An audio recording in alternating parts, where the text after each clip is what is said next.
Alright, let's go ahead and kick things off for tonight, shall we? Hello, welcome to another Wednesday, and Wednesday can only mean one thing, and that one thing is Disco Elysium. I never imagined that this would be my most popular stream, but it is, like, this is the one that everyone comes to watch. Everyone comes for Disco Elysium Wednesdays. I don't know why. Maybe because it's just so damn weird. Hello, honey. That's my husband. Hi, husband. He's watching me from the next room. Support. Love it. What was I gonna say? Something about my Discord. I got a Discord. If you would like to know when I go live, you can go to said Discord, and you can go hang out in there, and you can see things like pictures of my cats. It's very exciting. Also, I think my Friday game from here on out is probably going to be Star Wars The Old Republic instead of Baldur's Gate 3 for now. Hello, Baki. How you doing? Your birthday was a couple days ago, wasn't it? You said it was the day of the eclipse. I hope you had a good birthday. So yeah, Star Wars The Old Republic on Fridays from here on out. At least for now, a little burnt out on Baldur's Gate 3, honestly. So, yeah, that's about it. I don't remember what happened last time in Disco Elysium. I have no memory of it whatsoever. But, oh yeah, we learned this is some kind of weird AU, and there's some sort of, like, thing called the mist or the fog or whatever that's, like, creeping in and dividing land masses. And do I know if this is relevant to the plot?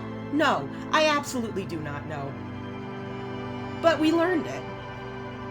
It was 2 days ago. Yeah, that's what I thought, day of the eclipse. Well, happy belated birthday. April babies are the best babies. All three of us right now. We are all April babies. My husband's birthday was the 5th, and mine is coming up on the 23rd.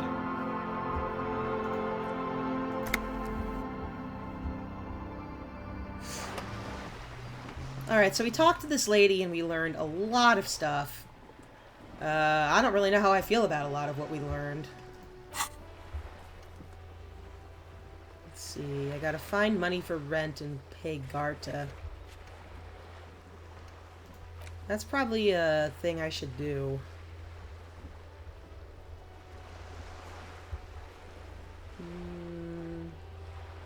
Policeman cloak is over there.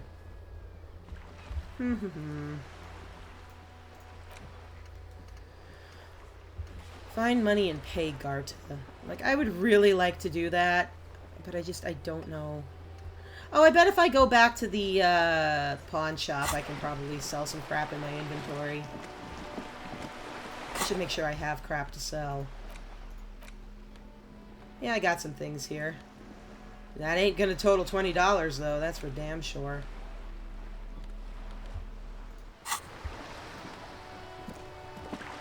I'm sorry, 20 real, because we're in AU Fantasy Europe.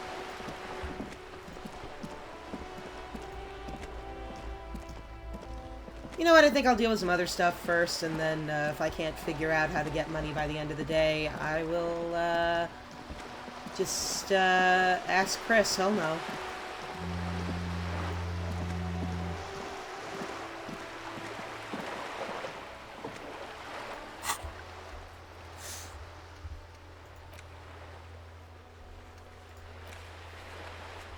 Let's see here. I have a volition check with choice. Oh, but the white ones are the ones that I can retry, and honestly, I'm not sure if I want to retry any of them.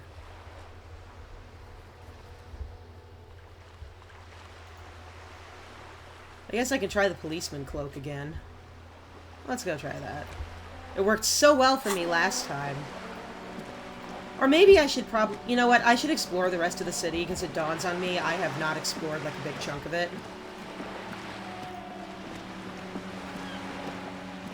Why don't we talk to this lady over here? I left her alone to read her book earlier, but maybe I should pester her like a good cop. Oh, I had a thought. Let me have a thought. The book says you must attain a Franco-Hungarian hard body at the nearest gym. What are you doing? Looking for something to read. Good, good. It is. I'm a policeman. I know you are. Good then. Mm-hmm. Do you need the help of a policeman? What with? She tries hard to focus on the bookstand. This citizen thinks she can do without your assistance. Don't buy it. They all need help. Oh, come on.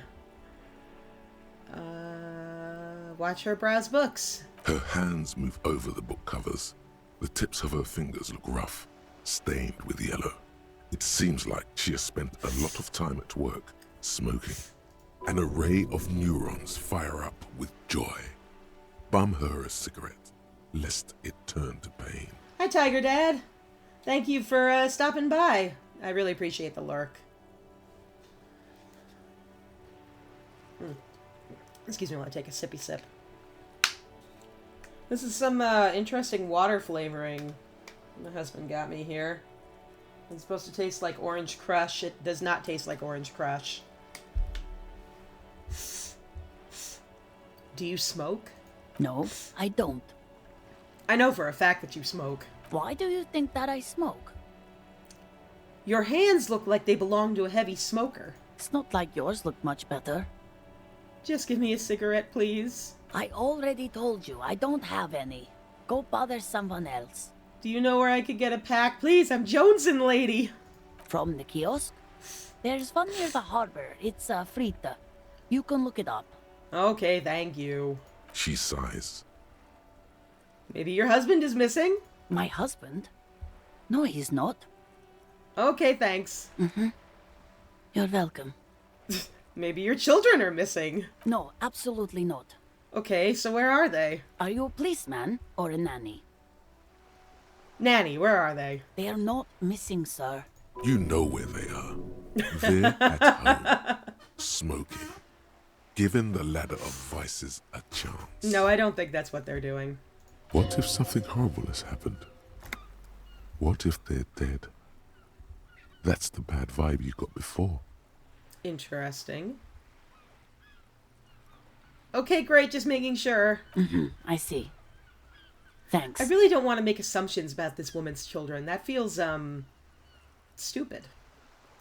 Maybe your cockatoo is missing. Oh ho ho! You ever think of that, lady? I don't mean to disrespect, sir, but you are being a bit of a cockatoo here. For what it's worth, I agree. But cockatoos can't be stopped when they get like this. It's better to indulge them at this point. Thanks for the support, Kim. What do you mean I'm being a cockatoo? Nothing. Go read up on them if you're so interested. There's a great book in the bookstore. In the crime, romances, and biographies of famous people bookstore, there's a book about cockatoos? I doubt it. Maybe you should. What if the cockatoo is your astral captain? Or your heraldic bird? You know what? That's exactly what I'm going to do. Thanks for the tip. I'm going to go read about cockatoos. Wonderful. The store is open. That's all for the moment. I'll let you read. Yeah, bye-bye. The woman before you nods and returns to her reading.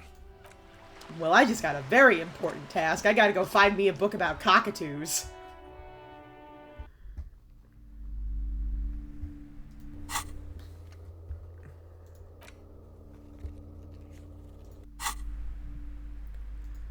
Let me see if I can find a book on cockatoos. The display rack is brimming with worn paperbacks featuring Nope, nothing there. a small mountain of colorful board game boxes. No, not there.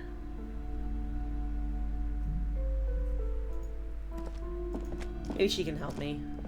Hello again, esteemed officer, and welcome to Crime, Romance, and Biographies of Famous People. Hi, I'm looking for a book about cockatoos in crime, romance, and biographies of famous people. A book about cockatoos? There should be one upstairs, right next to the shelf of biographies. Well, that was unexpected.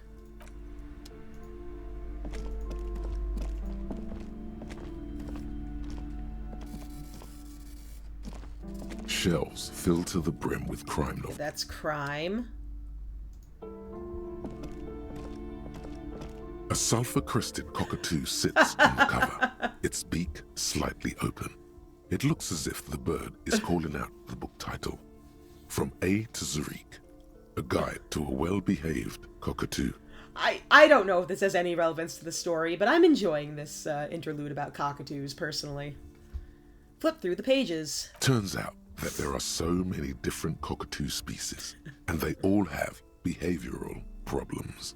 I had a parakeet growing up, but I seem to recall it was either a neighbor or a friend had a cockatoo, and they were shits. What about this guide to cockatoos, storekeeper? It's a must-have if you own a cockatoo. I've heard they're quite capricious. I want to buy the guide to cockatoos. Oh, a nature enthusiast. Good choice. I knew it was a good idea to keep that around. Fantastic. Now I'm going to read the book about cockatoos. A cockatoo is a parrot with an erectile crest, Yeah, found on the erectile. Seminole Islands and in southern Fas a la Mer. Known for their intelligence and general precociousness, cockatoos are popular birds in aviculture. However, they often exhibit various behavioral issues. Okay, what else? This book talks about the delicate nature of toos, as well as introducing some of the most popular species among the bird enthusiasts. The funeral cockatoo, the major majestic cockatoo, and the most common bang bang cockatoo. It's colorfully illustrated. This is so helpful. Alright, what problems do these birds have? Where to even begin? All cockatoos are known for their needy natures, requiring attention for at least 2 full hours a day. They love to talk, and have been described as lovable clowns who just don't know how to wrap up.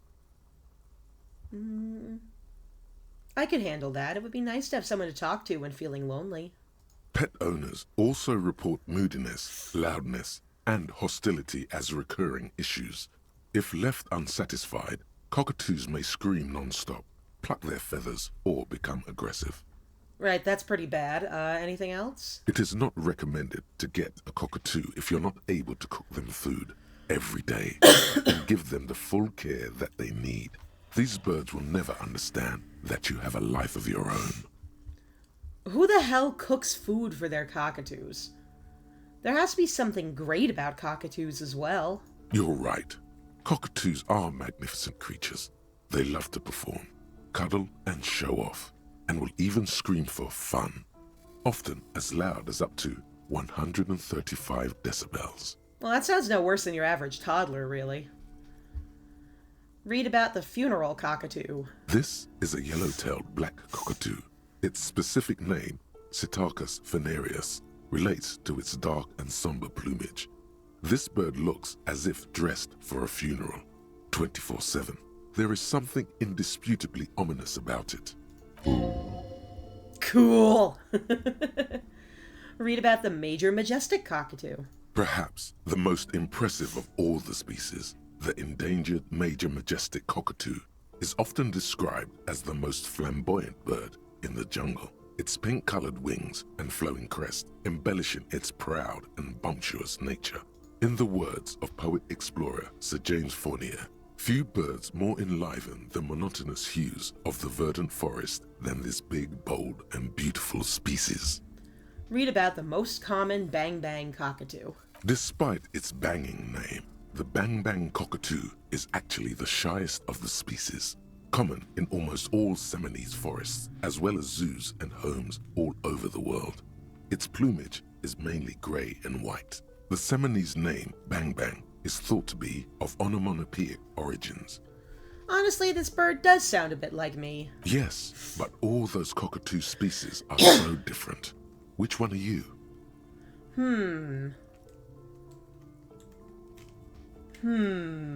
I can take the common route. I can take the emo bird route.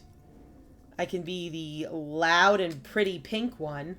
Or I could be a fuck-up-a-two.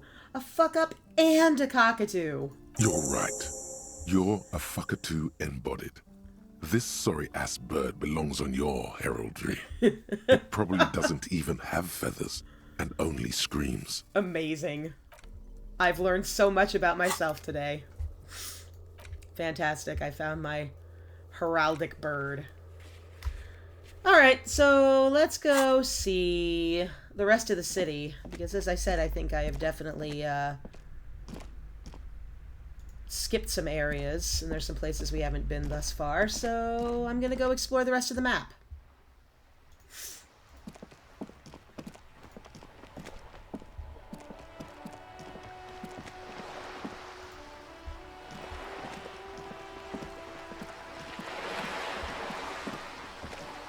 Let's see where we're going. Oh, what's this? Yellow equip this to collect tear from the streets. Hell yeah, okay. Now I have a plastic bag that I can use to pick stuff up and then I can sell it.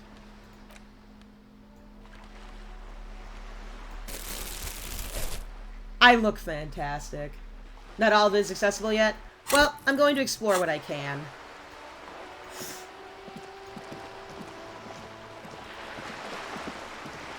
This isn't the way I wanted to go.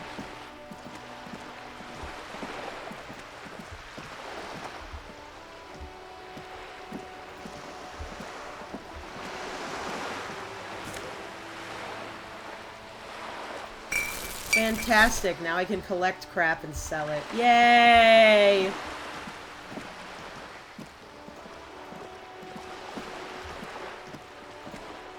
Just an average everyday cop digging in trash cans. Oh, I had some thoughts. There. Working class drunk. You know what this means, right? I have not solved the case. Discard thought.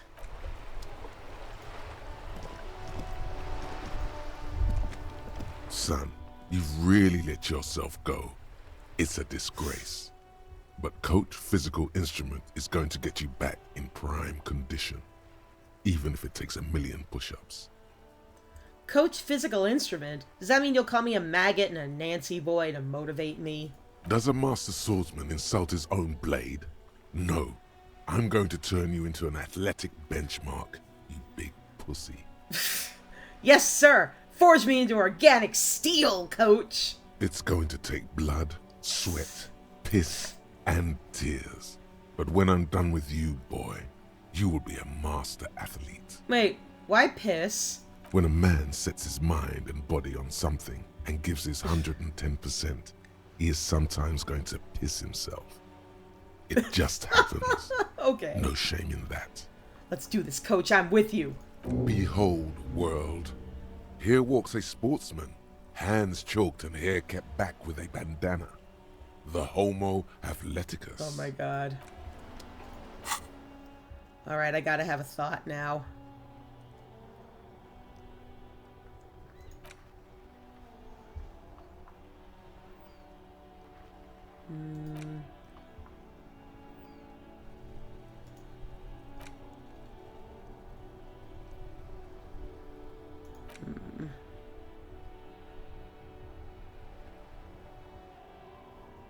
I'd like to forget this considerably, so, I don't have enough skill points to forget. I need another skill point to learn something. Alright, well, that's fine. We'll just, bookmark that for later. I guess I can go talk to the drunk.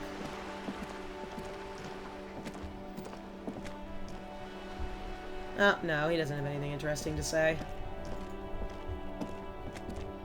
The there's the dented yellow trash. mailbox. More bottles to pick up.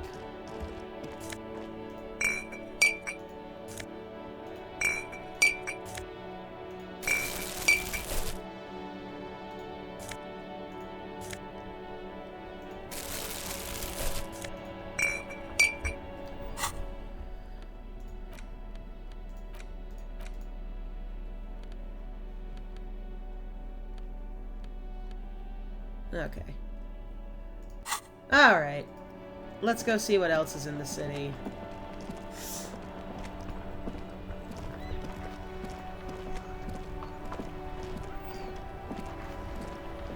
Because I know I've only gone as far south as the pawn shop yet, right now. Oh, I can have a thought here.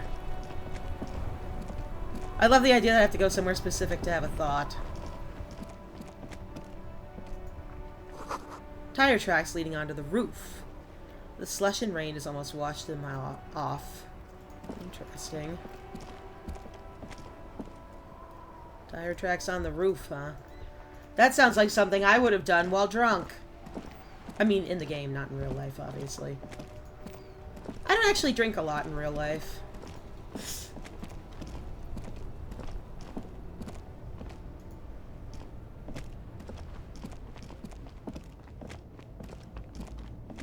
There are clothes inside. Cheap second-hand clothes, smelling of strangers' body odors. Don't be shy. These are premium class clothes. Good quality fabrics, best retro design. Save the economy with your style, officer. Oh my god. Alright, I'm gonna browse through the box. You find your hands deep in tattered and faded garments made from weird polyester blends that make your body itch and sweat in all the wrong places. Economical, but also trendy. Look first-hand, buy second-hand. Keep the economy moving. Find something worth salvaging from that pile of rags. Something cold grazes your hand. Synthetic and sleek. A windbreaker.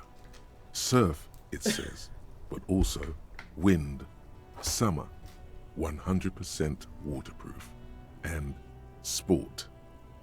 All in different typefaces. Hideous. Practical, and yet it may deaden your senses to the world around you. Possibly because of the awful typeface. Good choice, officer. Mega sporty. And it's only $4.50 for you, sir. I'll come back when I have more money. You see a Samaran street vendor surrounded by a motley assemblage of goods. When he realizes you're looking at him, his face breaks into a wide, welcoming grin. The name Sileng is embroidered over his breast pocket. Happy shopping, officer. Everything's cool here. What's so cool? Everything's cool. The goods are cool, the customers are cool, the place is cool. And one more thing, officer. From out on the bay, a cool wind gathers. It sweeps into the city, tugging at the textiles hanging around the stand. Some distance away, the sound of a tin can clattering across the street can be heard. You're very cool. Oh my god. Bang, bang, bang, bang. He makes both hands into finger pistols and fires a few finger bullets into the air. This man's so cheesy, I love it. Excuse me. Still recovering from that cold. Really? You think I'm cool? Oh, yes. You got style. You got personal style. You know what you like. He surveys his consumerist kingdom with an air of satisfaction. You like premium menswear. Look around and browse. Everything looks cool on a guy like you. Take your time. Don't be distracted by the flattery and funny man act. Questions. What kind of stuff are you selling here? Only the coolest goods in Revachol. I've got sneakers, speakers, extremely comfy pants too. Try them on right here. No shame, only freedom. Try the pants on right here, right now. Where'd you get these comfy pants? I'm an entrepreneur, officer. I've got sources, buyers, suppliers, distributors, manufacturers, wholesalers, all extremely cool and above board. Do you have a permit to sell all that, buddy? Good joke, officer. Here we don't have permits, just economic freedom. Take a look around. You glance around the decrepit buildings, the miserable weather, the sidewalks strewn with sunflower seeds and a dust-choked air. It's beautiful. Beautiful freedom. Kim, is it true he doesn't need a permit to sell? It is, yes. Anyone can set up their shop whenever they feel like it. That's right. No permits, no bureaucracy. That's why this city and its law officials are so cool. Wait a minute, what are we doing here if there are no permits? If you wanted to be cynical about it, you could say we are here to protect the interests of property holders. I am not, however. My man, officer, you make all this possible. Without you, this climate would be extremely bad for business. You're part of the Gossamer State. A gossamer state? You're right. This is cool. I'm part of a hip, thin, almost non-existent state apparatus. Yeah, that's the main thing about you. Freedom is great. It's what lets independent entrepreneurs like me sell quality goods at competitive prices. Is there a discount for cool officers like me? No need for discounts at ceilings, officer. Everything's already on sale. Anything you want, 50% off. Okay, let me ask you something else. Anything for you. Where are you from? Me? It's a boring story, officer. Who cares about the past? I'm all business now. All Revachol. But you're not a local, are you? Very sharp, officer. I'm Serais, from the Sigai province of the Serais Empire. The apricot suzerainty, you know? Why's it called that? Lots of apricots? The apricot suzerainty is what the Sigai archipelago is commonly known as in Revachol. It's a bit of a fraught term, I'm sure you understand. No, apricots come from Sigai. My grandma used to grow them. But Sigai is a shithole. That's why I came to Revachol. Here's much better for an independent entrepreneur. Less laws. Speaking of, why not support an independent local entrepreneur? I send half my profits back to my grandma in Sigai. Well, if it's for his grandma, you should buy a lot of things. Let's see if I can get him to give me money. Oh, very low. 3%. Let's give it a shot. No need to dress this one up. Just tell him what you Oh, want. this is gonna go so bad. I want your money. Oh, okay. But why, officer?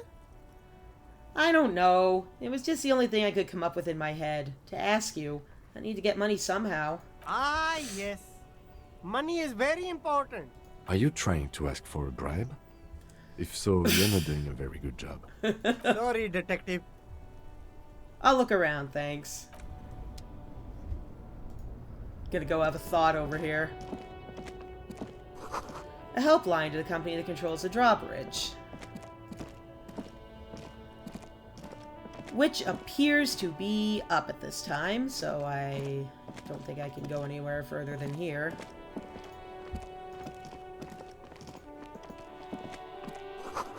Water lock out of order until Wednesday, 7:15 a.m. Okay, well, it's Tuesday, so... G'day to you, officers. A burly man hangs out by the waterlock, carving up a generous serving of salami with an old hunter's knife. His eyes are fixed on a man stranded on the other side of the waterlock and on an enormous billboard that has fallen down into the canal between them. His posture is relaxed. Despite his powerful build and a knife in his hand, this man resorts to physical intimidation only infrequently, if at all. First things first. What are you doing here, man on the waterlock? My friend Barry the Butcher is stuck on the other side of the waterlock. Oh. I'm keeping him company and eating his salami. From the corner of your eye, you see a man in a yellow shirt and grey overalls waving at you from across the canal. He seems disappointed about the wreckage on the waterlock and the salami. Very good stuff. Anything I can do for you, officer? The man on the waterlock picks the skin off a slice of salami and takes a sizable bite. Do you know what caused this wreckage? I wasn't here to witness it, but those look like tire tracks on that sign. Weird, oh, no. huh? Then again, no. plenty of daredevil drivers in Revachol. Oh no, I did this, didn't I? The words daredevil driver sound ominous to you. Too bad it also takes a year and a day to repair anything around here. Especially a waterlock. The rest of the coast is closed off till then. Do you know what's further down the coast? Well, there's the fishing village, an abandoned fish market, a bizarro church. Not much use to the congregation, though. There always seems to be something wrong with it. A bizarro church, that's intriguing. Yeah, not really much else. Just bombed out ruins. Can I have some salami? Sure thing. He cuts off a slice of salami. Want some too, officer? He turns to the lieutenant. Why not? Alright. Bye. Time to have a Kingdom thought. of conscience. The kingdom of conscience will be exactly as it is now. Moralists don't really have beliefs. Sometimes they stumble on one, like on a child's toy left on the carpet. The toy must be put away immediately, and the child reprimanded. Centrism isn't change, not even incremental change. It is control over yourself and the world. Exercise it. Look up at the sky, at the dark shapes of the coalition airships hanging there. Ask yourself, is there something sinister in moralism? And then answer, no. God is in his heaven. Everything is normal on earth. One of my bonuses. Moralist options, dialogue options with +1 morale, learning cap for volition and logic raised. Alright, cool. I had a thought.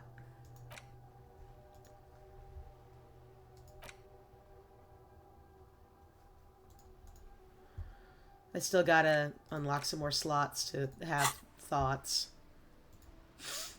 A couple of indicator lights are missing from this control panel. Loose wires dangle from the now vacant holes.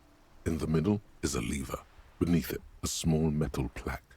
This panel usually closes the waterlock, turning it into a bridge that lets you cross the canal. But there's a crashed salmon and butter sign in the way. Pulling the lever probably won't do anything. Well, you say probably, I say I'm gonna pull the lever anyway. Pull the lever all the way up until the metal clicks against the contact pins. You hear a soft clunk. Then, nothing happens. Push it harder! Nothing happens. A cold gust of wind blowing in from the sea interrupts the silence of the situation. Alright, fine. A spring brings the lever back to its original position. You still need to close the waterlock to get across the canal. Some other way. Wasn't there a sign over there saying functionality will be restored on Wednesday morning? There was.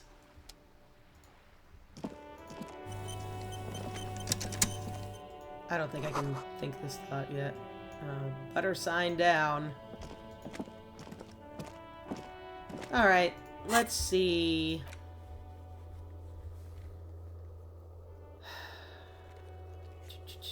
Let's see what tasks I can do. I seem to have another check on the cockatoo book. So let's go ahead and read the cockatoo book, shall we? A cockatoo is a... This book talks about the delicate Okay. nature of twos, as well as I can click introducing on the sign? some of Yeah, I them. did. Where to even begin. Pet owners also report mood. It is not recommended to get a cockatoo if you're not able. You're right. Cockatoos. This is a... This is a... Perhaps, in the words of poet-explorer Sir James Ford, despite its banging name, the bang... I'm not sure exactly what I'm supposed to be... What kind of a check I have on the cockatoo book, but okay. What other checks can I do?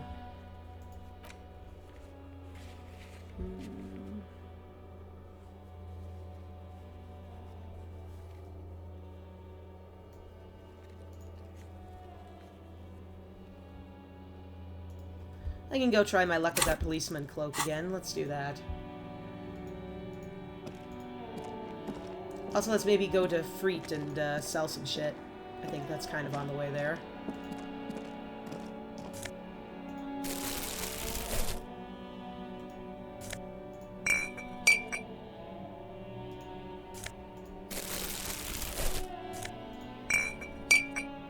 I like how my main method of earning money in this game so far is, selling bottles. Good idea. I should go back to, try the cloak again. Alright, good plan.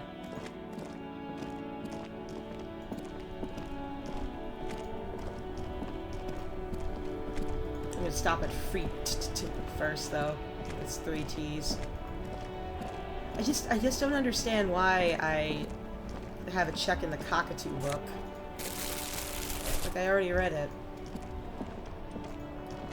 I didn't see any new dialogue options. Why can't I just take and sell this wheelbarrow? No one's using it.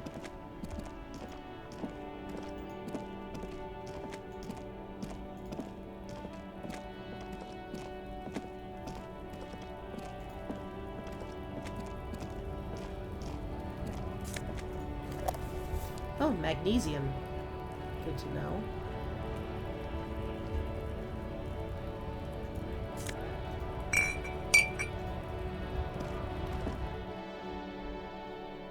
Here's the machine, I think, where I can sell stuff. The tear machine stands in the corner. A sign says, 1 bottle equals 10 cents. Insert your bottles. Your bottles clunk into the machine, and the money appears with a $1.50. satisfying Oh, boy. jingle. You're a richer man now.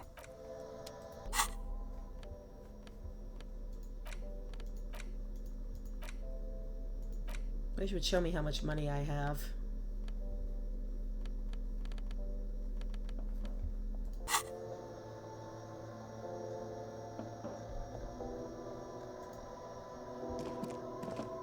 You see several packaged raincoats filled. No, I don't want to buy the raincoat. I need to give my money to Garta.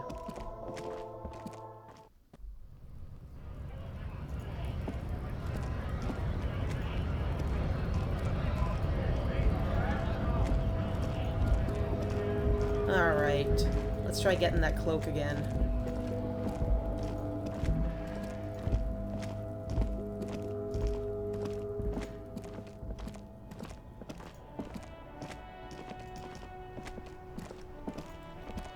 I do like the music in this game. It's very chill.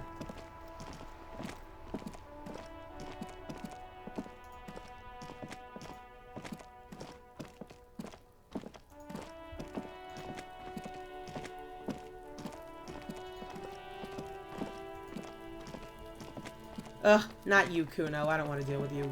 Go, no. Not today, motherfucker.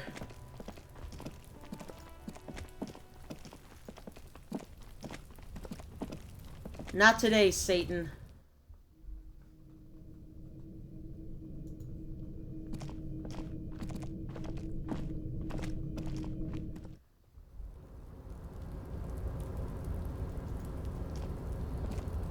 Alright, let's make our little trek back through the debris and whatnot to the coat, and we'll try this again.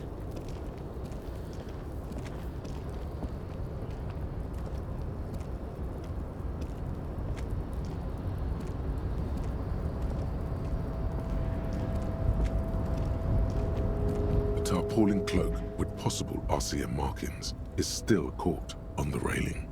Here we go.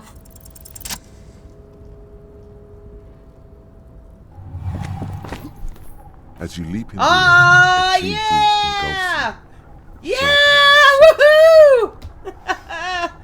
You go. Close your eyes. Let the senses take in the world around you. Ankles tingling from the Oh! top, blood roaring in your ears. You are ready for your rendezvous with the concrete pavement below. Martinez goes about its daily routine as you soar through the air. The loud voices of protesters mix with the engine sounds from the traffic jam. Waves crash against the pier, and dense, salty sea air fills your lungs. He's so on the money, Bratan! Just imagine yourself dual-wielding a bottle and a flaming cigarette whilst airborne! Hell yeah, don't let go of the moment yet. Savor this, because this is success on an 8% chance. Yes! The corpse is dominating the yard, and the stench is nauseating. Even so far from the epicenter, it brings tears to your eyes. We'll take care of that body too. We'll take care of all of it. Continue the voyage through the salty air. Yeah! As the concrete floor welcomes you, you realize it's been a while since you felt so alive. Alert, capable. Must be the adrenaline. I knew you could do it. My climbing down might not have been as disco as your jump. No. But at least we can explore the harbor now. I could have climbed down, huh? With your feet firmly planted on the concrete, the noise of the harbor rushes back in. Well, now I have. I have a fancy cloak.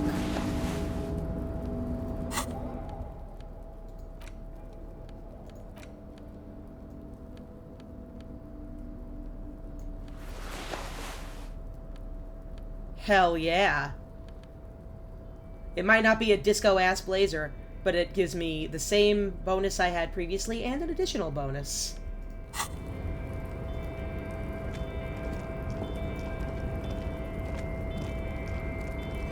Collecting rainwater.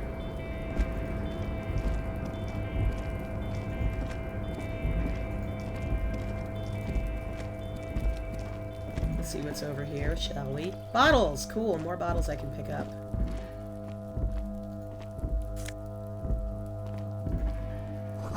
At least 3 packs of cigarette butts. Numerous empty bottles of Commodore Red and potent Pilsner. All those empty wine bottles and cigarette butts on the ground. Someone partied really, really hard here. Did I do this? Well, yes, I think we can say with relative Oof. confidence that it was you. This is really sad. I must have been miserable. Yes, this scene isn't exactly ripping with joy. Let's just move on. Hang on, I gotta take the bottles first so I can sell them.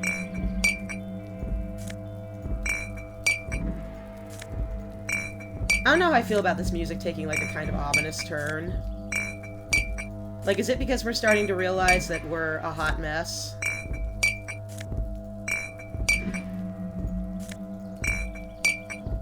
Alright. What about this?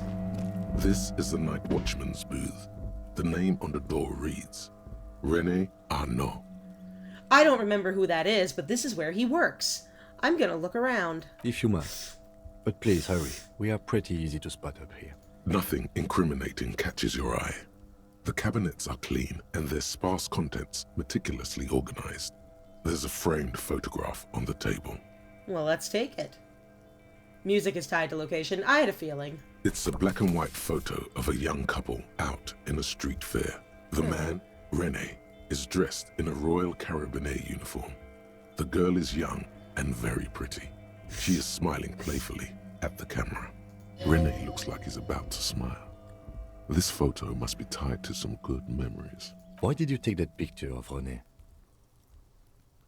I'm a cop. It's instinctual to collect evidence. Fine. But let's move. I don't want to be seen snooping around here.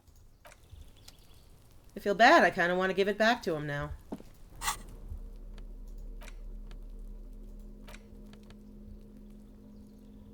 Revachol Fair, summer of '91.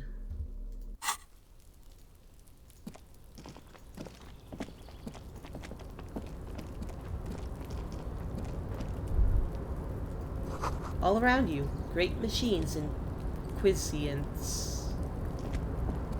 Sure. Let's pretend I know how to use words.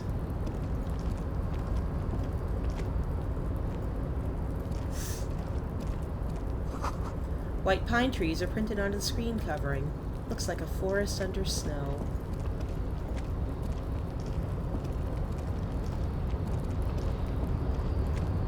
And it looks like I got into the damn docks.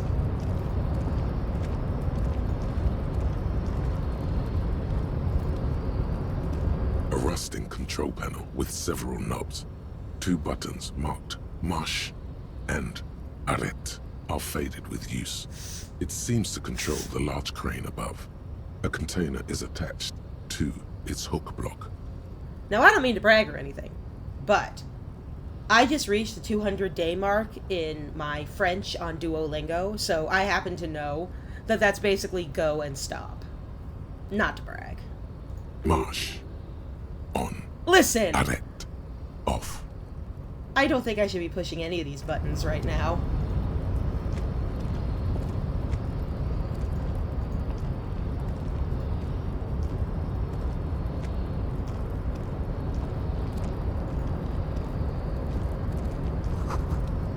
Faded industrial lettering on the platform. Valsund. Money! Hooray! Oh, healing item gain. Well, that's good.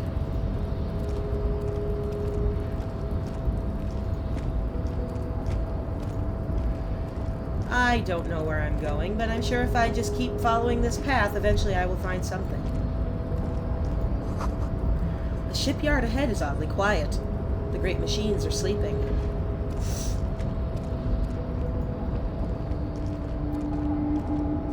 A pile of cargo belts used for heavy lifting. One says vermilion. Just like the one holding the dude up. The speaker tower is silent. There is no work to organize in the yard below.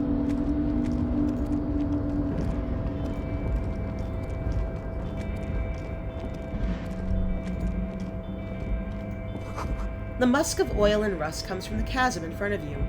Smells like blood.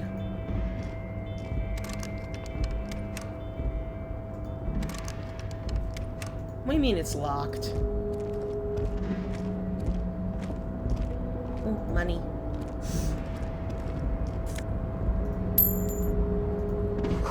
Industrial-sized thermos. Smells like burnt coffee.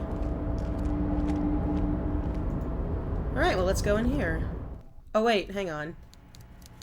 Go back out. There was someone sitting right there. I should talk to them.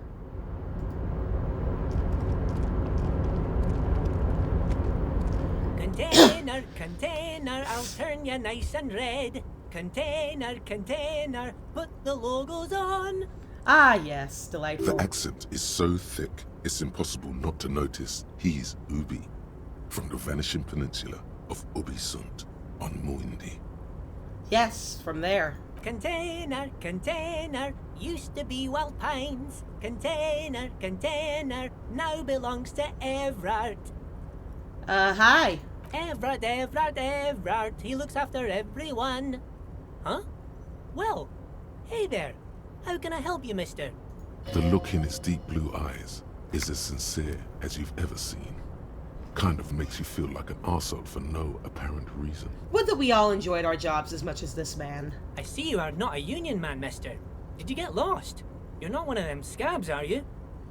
A shadow passes over his kind face. What is it with you people and scabs? I mean, I don't personally mind. Folks is just folks, you know, and folks gotta eat. He doesn't seem to be waiting for you to answer. Just some of the other guys don't look too kindly on the scabbing kind, if you know what I mean, mister. You're Ubi, right? Oh, yes. Born and raised in Irish, mister. Mum had to leave my dad Irish, after he got a basically. bit violent. Took us here to the new world. I was about 10 then. Too old to lose my accent then. People say us Ubis are up to all sorts of trouble with sheep and other animals and whatnot. I just want you to know there was never any of that where I come from. No, sir. Those are just nasty rumors. What? Why is this game so full of ethnic stereotypes? Like, I feel like they're doing it to be, like, I feel like it's satire, but, like, dang. Thank you for clarifying that, sir. What are you doing with the containers? Oh, I'm just making some covers for them containers here. Yes, I am. Yes, I am. So it's easier for the crane operators to spot them. 28%? What's going on here? Look at the mountains of containers behind him. I'm feeling lucky. Everything is so pretty and red.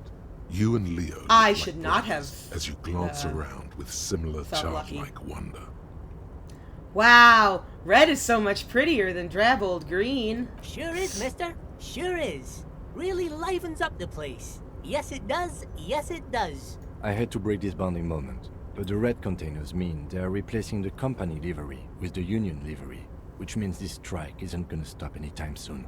Okay, thank you for explaining it to me, Kim. I appreciate that. Where is everyone? The harbor is empty. Oh, most of the guys are down at the gates, keeping the scabs from coming in. He leans in with a confidential look. We're on a strike. The whole union is. You don't have to work when you're on strike. We haven't worked for 2 months now. So no one is working? Not everyone is down there, of course. Mr. Everard is in his office, where he always is. And Jean-Luc is guarding the gate. But Titus and his boys got into some drunken trouble and Everard sent them on a nice vacation. For a week or so. He stops, but seems eager to tell you more. What kind of trouble did Titus and his friends get into? Oh, I'm not really supposed to talk about that. That's union business. But you're going to talk about it, aren't you? Him and his boys stirred up something in town. Probably drank too much and got into a fight or something. I heard Mr. Everett telling him to take some time off. Interesting. Don't go all bad cop on this simple, friendly fellow. But what did they actually do? I guess the boys got a bit too rowdy and had to let out some steam. I don't really know the details. That's just how boys are, you know. I haven't been in a fight since I was in middle school. Easy, Leo. Let's keep this under hard ease.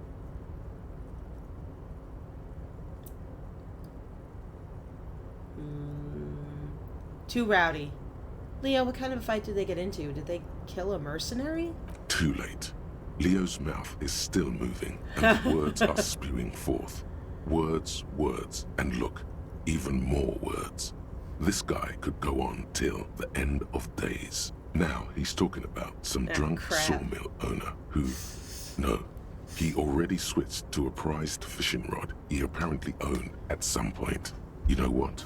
Just cut in there with your questions. Do you work here? Yes, yes. Everybody needs a job, and this is mine. I'm Leonard, by the way. Leonard Bellick. But everyone calls me Leo.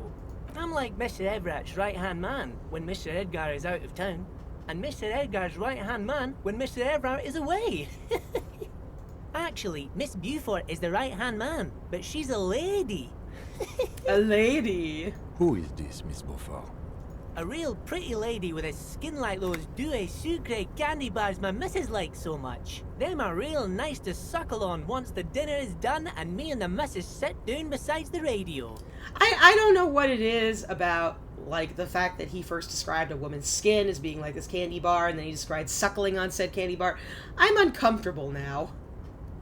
But I can't listen to the radio all the time. There's so much to do around here, and I'm always busy keeping things running here. Yes, I am. Yes, I am. Stay on this Miss Beaufort topic. Hold on. Who's this Miss Beaufort you mentioned? Oh, Lizzie. She is a real sharp tool. Mr. Everett put her through some fancy school and everything, east of the river. 4 years she was gone, and when she came back, she was all fancy and lawyerly. I bet that's the lady who was back at the cafeteria, who was dictating what things we could and couldn't ask the workers, the attorney lady. But she's a real nice girl. Grew up in this here neighborhood, knows everybody and gets along with everyone. Real pillar of the community one day, I'm sure. For a fraction of a second, there's sadness in his eyes. If me missus and me was to have a child, I'd be real happy if she turned out like her. But she can't have kids. Dr. Lemaitre said so. And she knows about such things. Been a doctor for almost 50 years, she has. He sighs and falls silent, watching you meekly with his blue eyes. I think you're doing a great job around here, Leo. Yes, this place really seems to run like clockwork. Keep it up, Leo. The lieutenant smiles at the little man. Well, thanks a lot. Coming from you, it means a lot, really. You didn't think it was possible, but the smile becomes even wider. Sometimes I feel some of the guys don't really get how much I bust my ass for them here. But you guys are alright. The white rectangle on your clothes might not mean an awful lot in Martinez, but the recognition from an authority figure made Leo's day. Bless Leo's heart. What's in that container over there? To the container suspended from the crane arm. Oh, that one. That should be empty as far as I know. Lots of containers here have nothing in them. They're just waiting to be loaded up. I'm looking for the leader of the Dock Workers Union. Oh, you want Mr. Everett then? He's an awfully nice fellow, he is.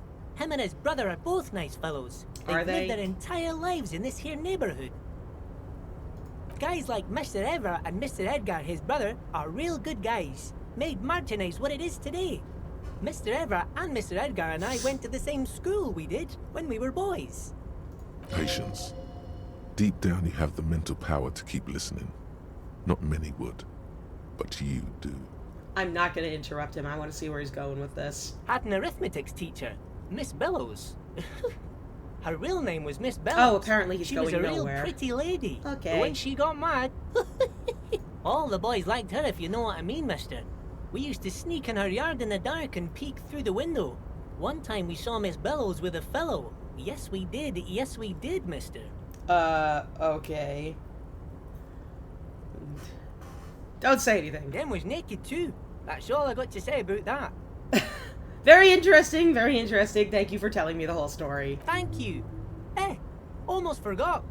Mr. Everard is in that container over there. I got distracted telling the story, but he's in there. Okay, I'm off. Bye-bye now. The banner sags under the weight of rain and snow. White waves on red. Alright, now I'll go in and talk to Everard.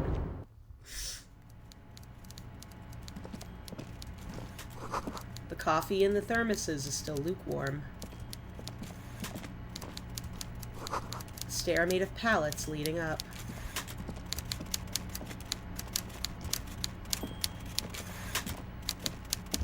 No, where are you going?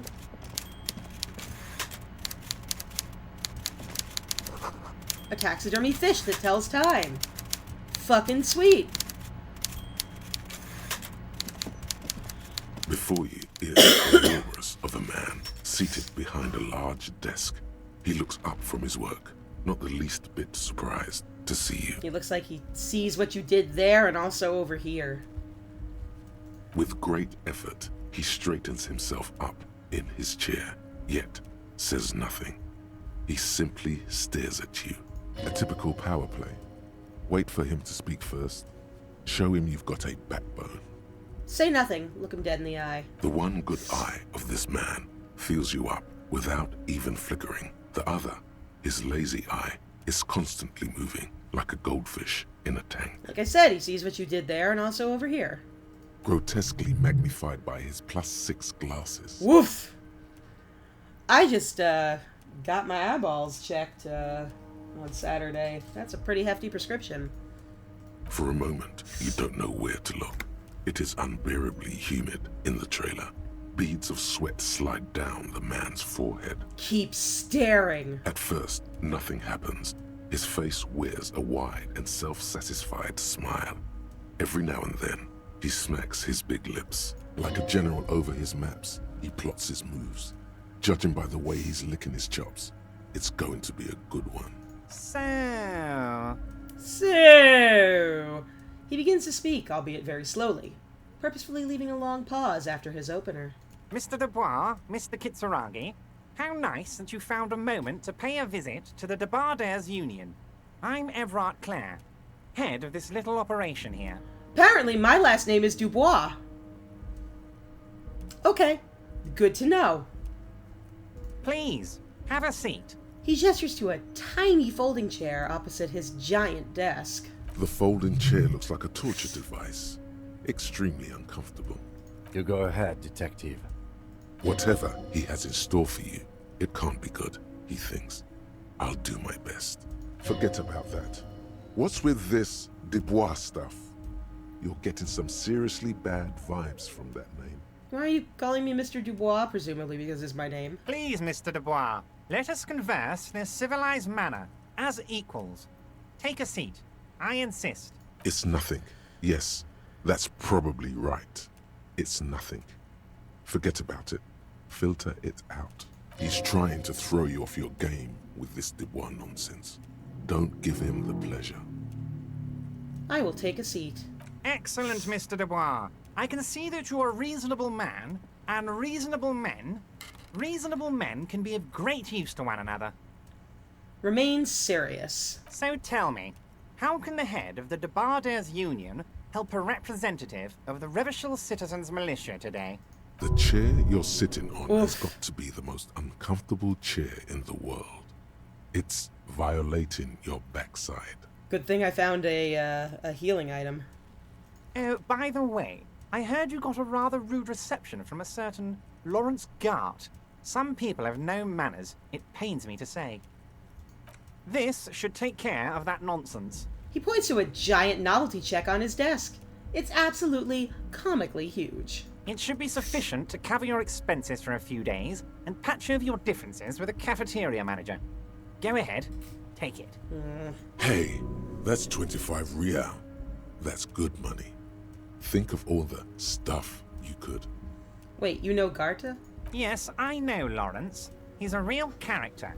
No union man in him. A real piece of work, that boy is. Thank you. I will take that, even though it's against my better judgment. Don't mention it. But also, don't forget it. I'm just kidding, of course. Is he? Now, I'd like to set your mind at ease about one other matter. Your lost gun. Let me assure you, Union people are on it as we speak. I've got my best hounds looking for that lost gun. His slug-like lips move, but all you hear is an echo. Lost gun, lost gun, lost gun. The world is swallowed by a black hole of fear. Only 2 words escape its gravitational pull. Lost and gun. How do you know about my lost gun? I know everything, Harry. Right now, I know that you're worried. Don't be worried. Everything's going to be all right. I do not trust this guy. It's not like you left it loaded. You didn't lose a loaded gun. Local children aren't out there playing with it right now, pointing it into their own mouths. It's in a safe place. I just know it. I have a feeling everything's going to be all right. I'm not going to try this check, Kim. Officer, we will deal with this later. We don't need Mr. Clare's help with this. I wouldn't be so sure about that. Don't panic. God, you're sweating. Your knee is jerking. You're about to cry, aren't you? You're about to cry because you lost your gun and those children are gonna shoot themselves with it. No, I'm not about to cry. I'm going to stay cool. Mr. Du Bois, you don't look so good. What is this, Mr. Du Bois? He keeps repeating. What is he trying to pull here? You need to cool the fuck down. Chill. Mr. Du Bois! Mr. Du Bois! Harry! The large man snaps his fingers, but to no effect. You're in some stupor. Keep sliding down the chair like a jello shot. While Everard is distracted by your odd behavior, the lieutenant's eyes are mapping everything around you. The folder, desk, papers on the wall. Okay, at least something's getting done by somebody. Mr. Du Bois, are you okay? Can I get you a glass of water or something? Are you having some kind of medical emergency? Fucking probably. Maybe you could use your hands somehow, in a kind of throw-in motion, like you're throwing that Mr. Du Bois act right back at him. He's Mr. Du Bois. Nah, I'm as good as it gets, Mr. Du Bois. Vaguely gesture with your hands above your head. Don't be dramatic. I can see your condition isn't terminal. What an odd demonstration of... you got me, Harry. I don't even know what. As entertaining as it was, I'm afraid we're wasting our time. And I'm an extremely busy man, as I'm sure you are too. Okay, enough. We are here to ask you some questions pertaining to a murder investigation. Quick, here's your window. Get yourself together and ask him questions.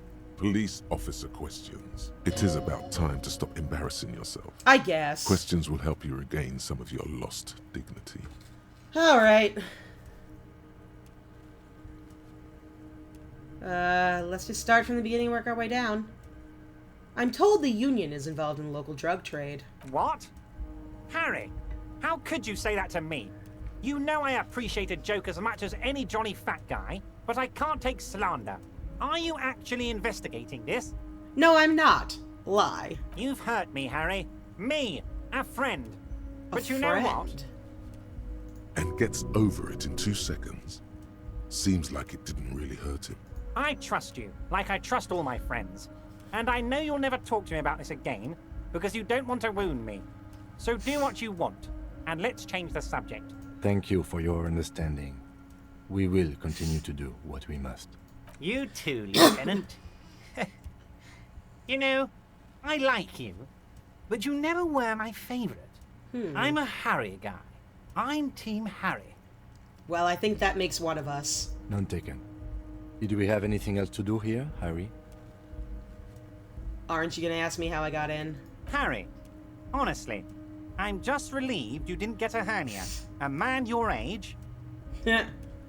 I too am surprised by the resilience and athleticism of this tool I've been provided with. Tap your chest. Yes, yes, Harry.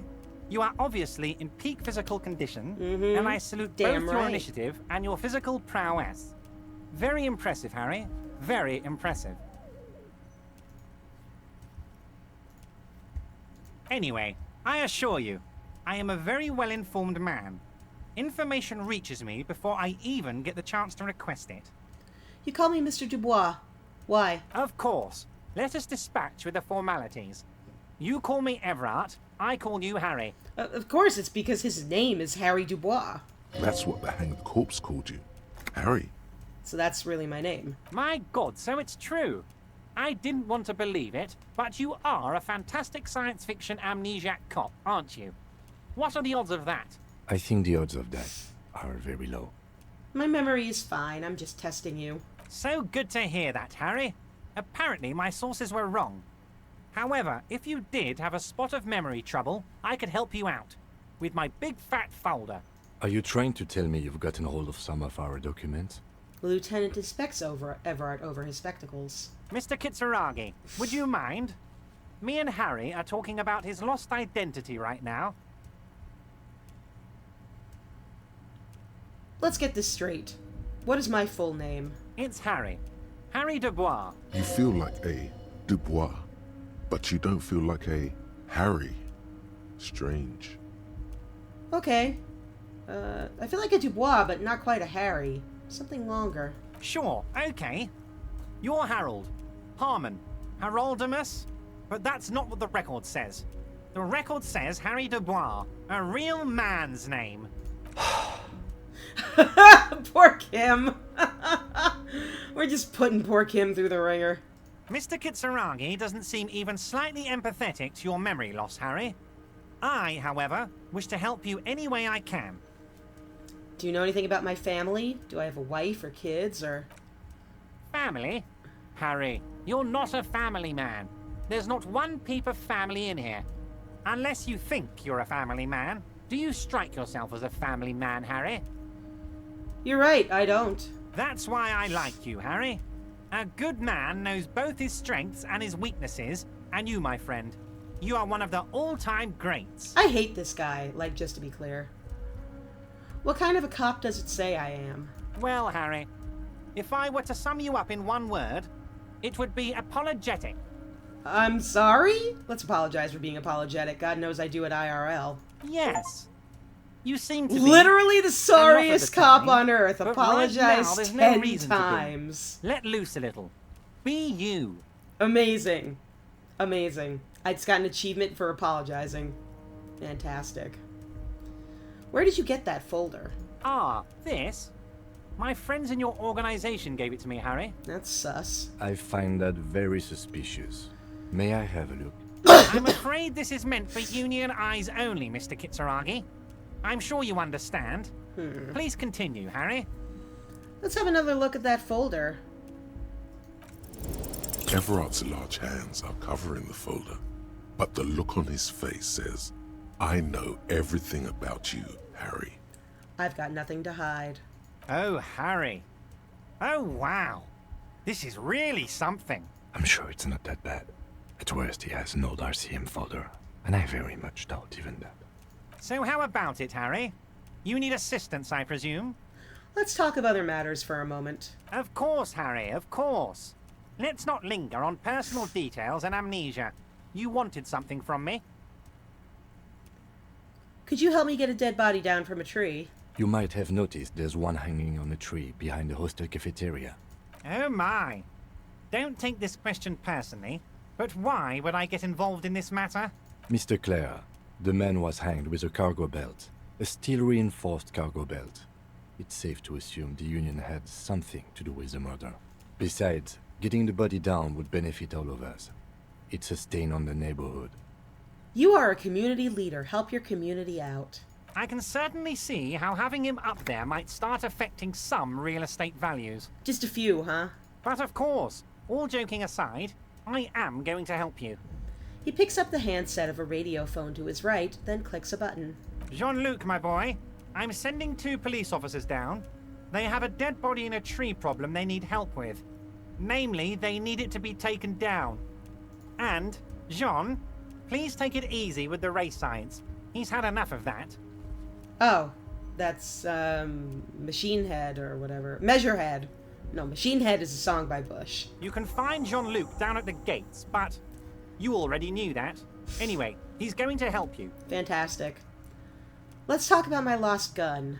Yes, your lost gun. My best men are on it. They're turning every stone, searching every playground, asking kids, grandmas, everyone. Your gun will be found, Harry. Let me assure you of that. It's just a matter of time and effort. The only way to find it seems to be working with him. He might even be holding your gun hostage.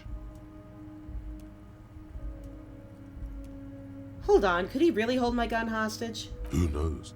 Only one thing is certain. If you work with him, you're going to get it back.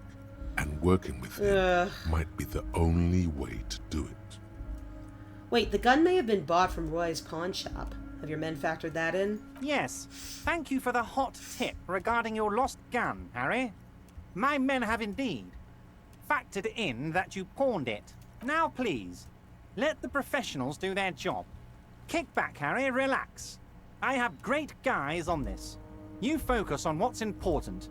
Building our relationship for the good of Martinez. It did not come as a surprise to him. He might actually not be bullshitting. Does this mean if I do things for you, I will get my gun back? Damn it, Harry. That's exactly what it means. I'm only kidding, of course. He is not. Of course. I understand. We help you, you help us. I want to talk about the hanging. Oh, of course. That's your main thing here. That's why you're in Martinez.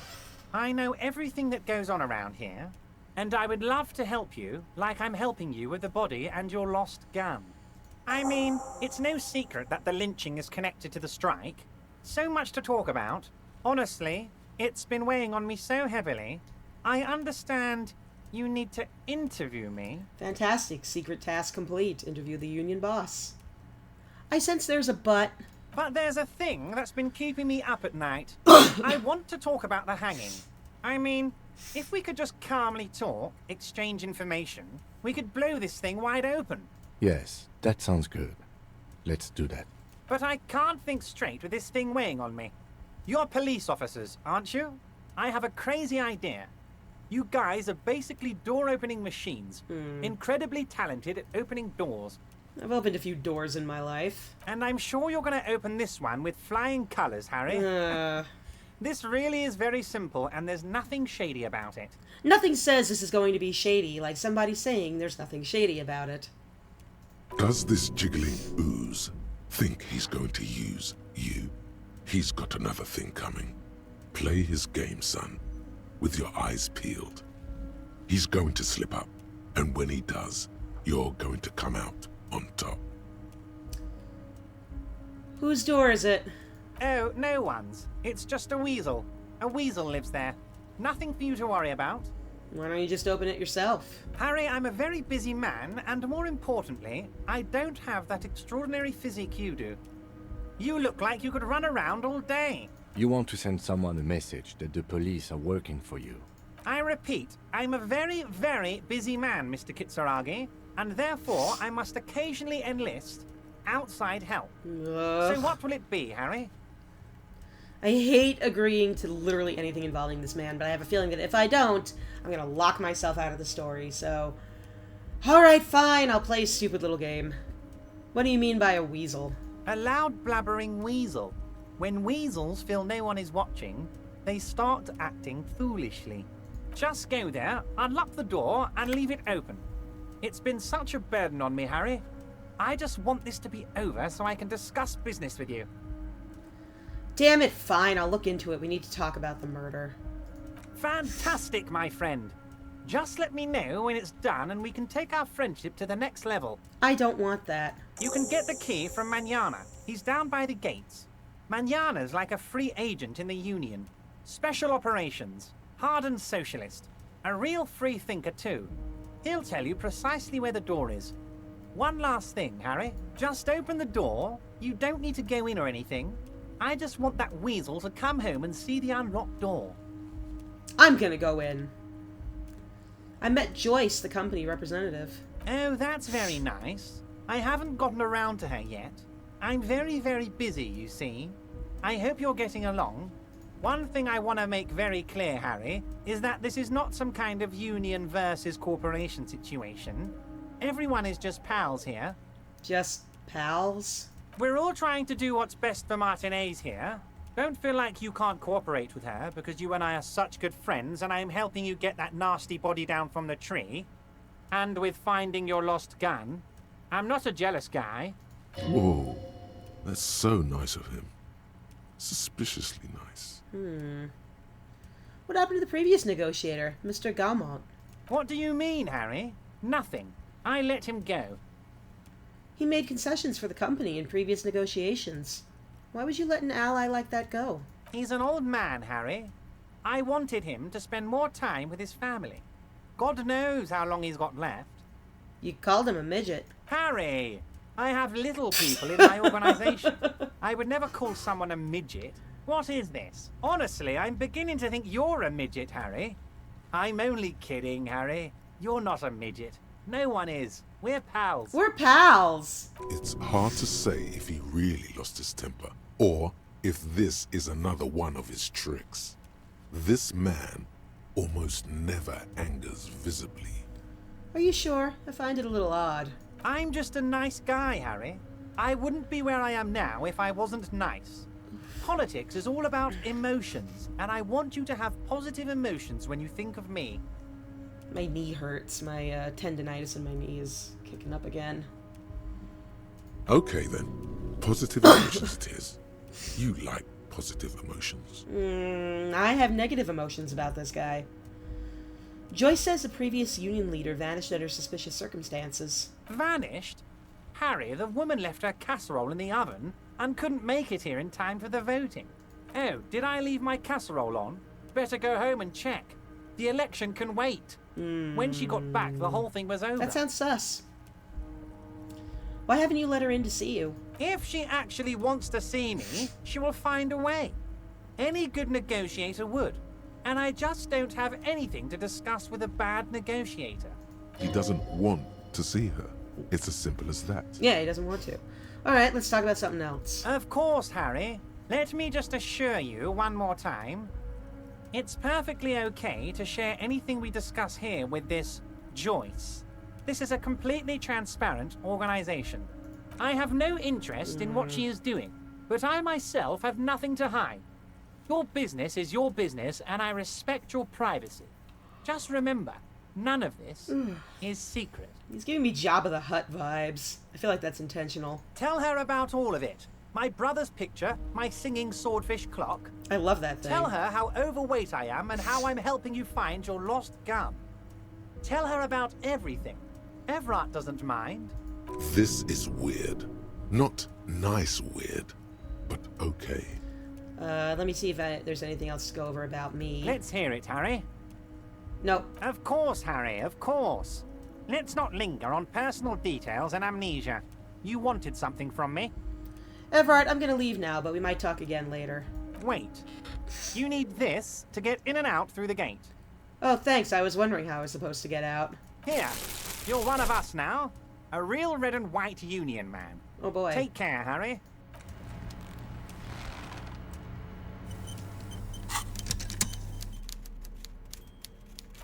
Giant novelty check. Constable's rent. All of it. Fantastic.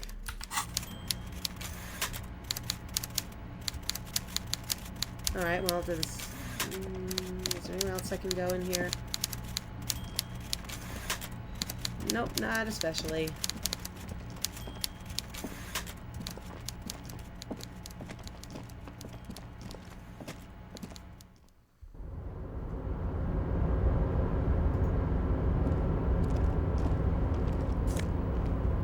A little bit of money, never hurt anyone.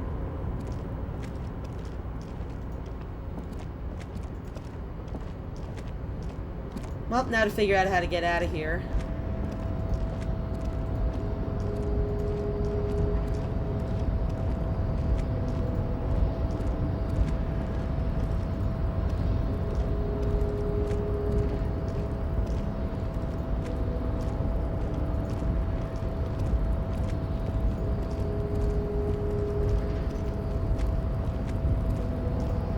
Strongly considering fucking with that crane, though. I think I might do that. Wait, where am I going? Okay, sure.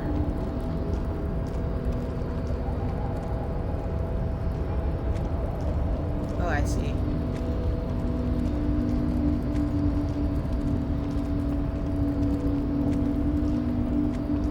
Yeah, there was a crane control panel somewhere. I think it was up here, maybe? Was it? This map is so unhelpful.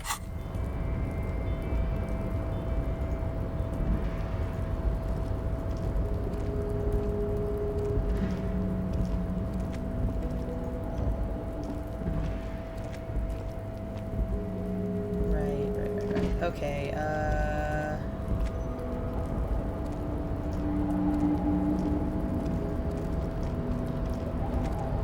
I definitely remember a crane control panel. There it is. Alright, let's see what I can do with this crane. A rusting control. Marsh. On. Arrête. Off. Marsh. With a loud grind, the crane shifts overhead, moving a massive metal container through the air.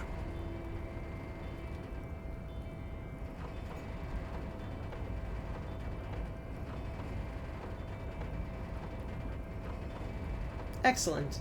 I don't know what I did, but I achieved something here today.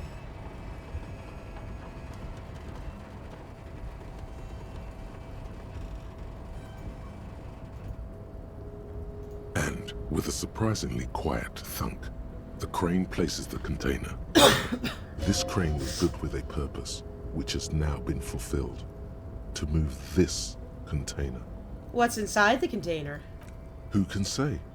All you know is, it's special. I can't see how that was worth the ruckus, except for seeing the crane in action, which I admit was satisfying. Press arrête. The crane does not return to its original position. It does not move at all. Okay, well, let's go investigate the box. Let's go see what's in the box. What's in the box? I feel like this is something I should save first. This feels like a good plan. Before you stands a cargo container, just one of many in the yard. Lieutenant, I think there's something special about this container. You do? Because I don't. Why not? There are a million containers here. Why are you fixating on this one? I don't know, Kim. It just feels special. It's a cargo container, Detective. Just like all the others. We are not here to interact with containers. We are here to talk to the Union, right? Knock on the door. No reply. Open the door. You attempt to turn the handle, to no avail. The doors seem to be mechanically locked. To your left, the lieutenant considers your actions with some puzzlement. I'm gonna try to convince the door to open. Why are you even trying to open a door with rhetoric? Yeah, why am I? Why are you what? Never mind. Are you satisfied, Detective? Okay, fine. I know there's something in that crate, but I'll come deal with it later.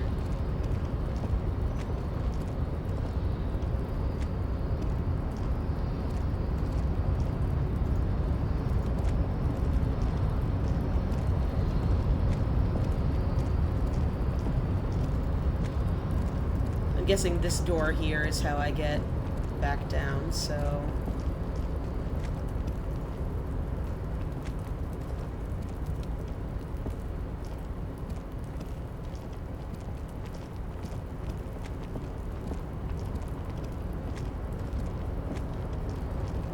The weather here sucks. Oh! What's this? The radio is emitting strange buzzing sounds. An imposing combination of a punch clock and a payphone is looking down at you from the wall. A note on the side says, "Tokens unavailable due to strike. Use change." I don't need to make a call.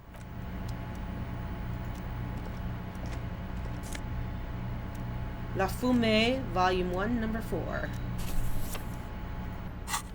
Let's take a peek. What this? The front of this quarterly journal features a large satirical portrait of the late King Friesel.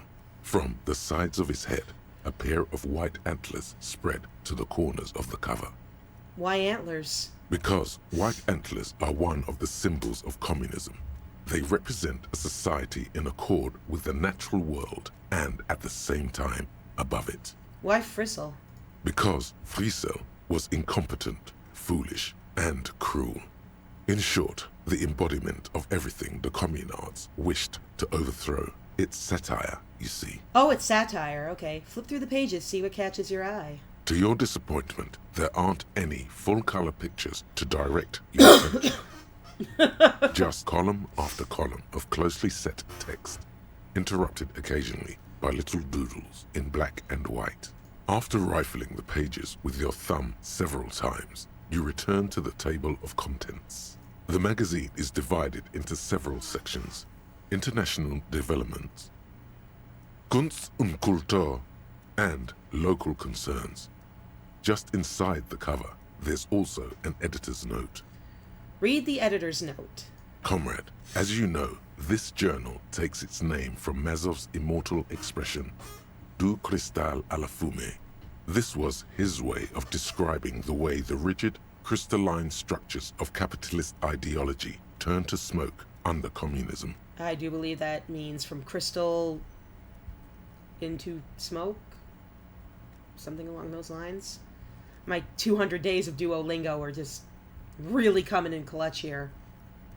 They are not. But, like the structures of capitalist ideology, we too are at risk of going à la fumée. Unlike many publications which are content to spoon-feed their readers reassuring drivel, La Fumée is committed to telling the radical truth, even when that truth may drive away potential subscribers. So please, if you value our radical Mazovian perspective on contemporary politics, culture, and international affairs, please consider subscribing today. Yours in struggle, the editors. Kim, I think this is a communist magazine. What do you expect? It was laying around the office of the Debarders Union. They're probably bankrolling the thing. You flip back to the front of the magazine. The table of contents unfolds before you.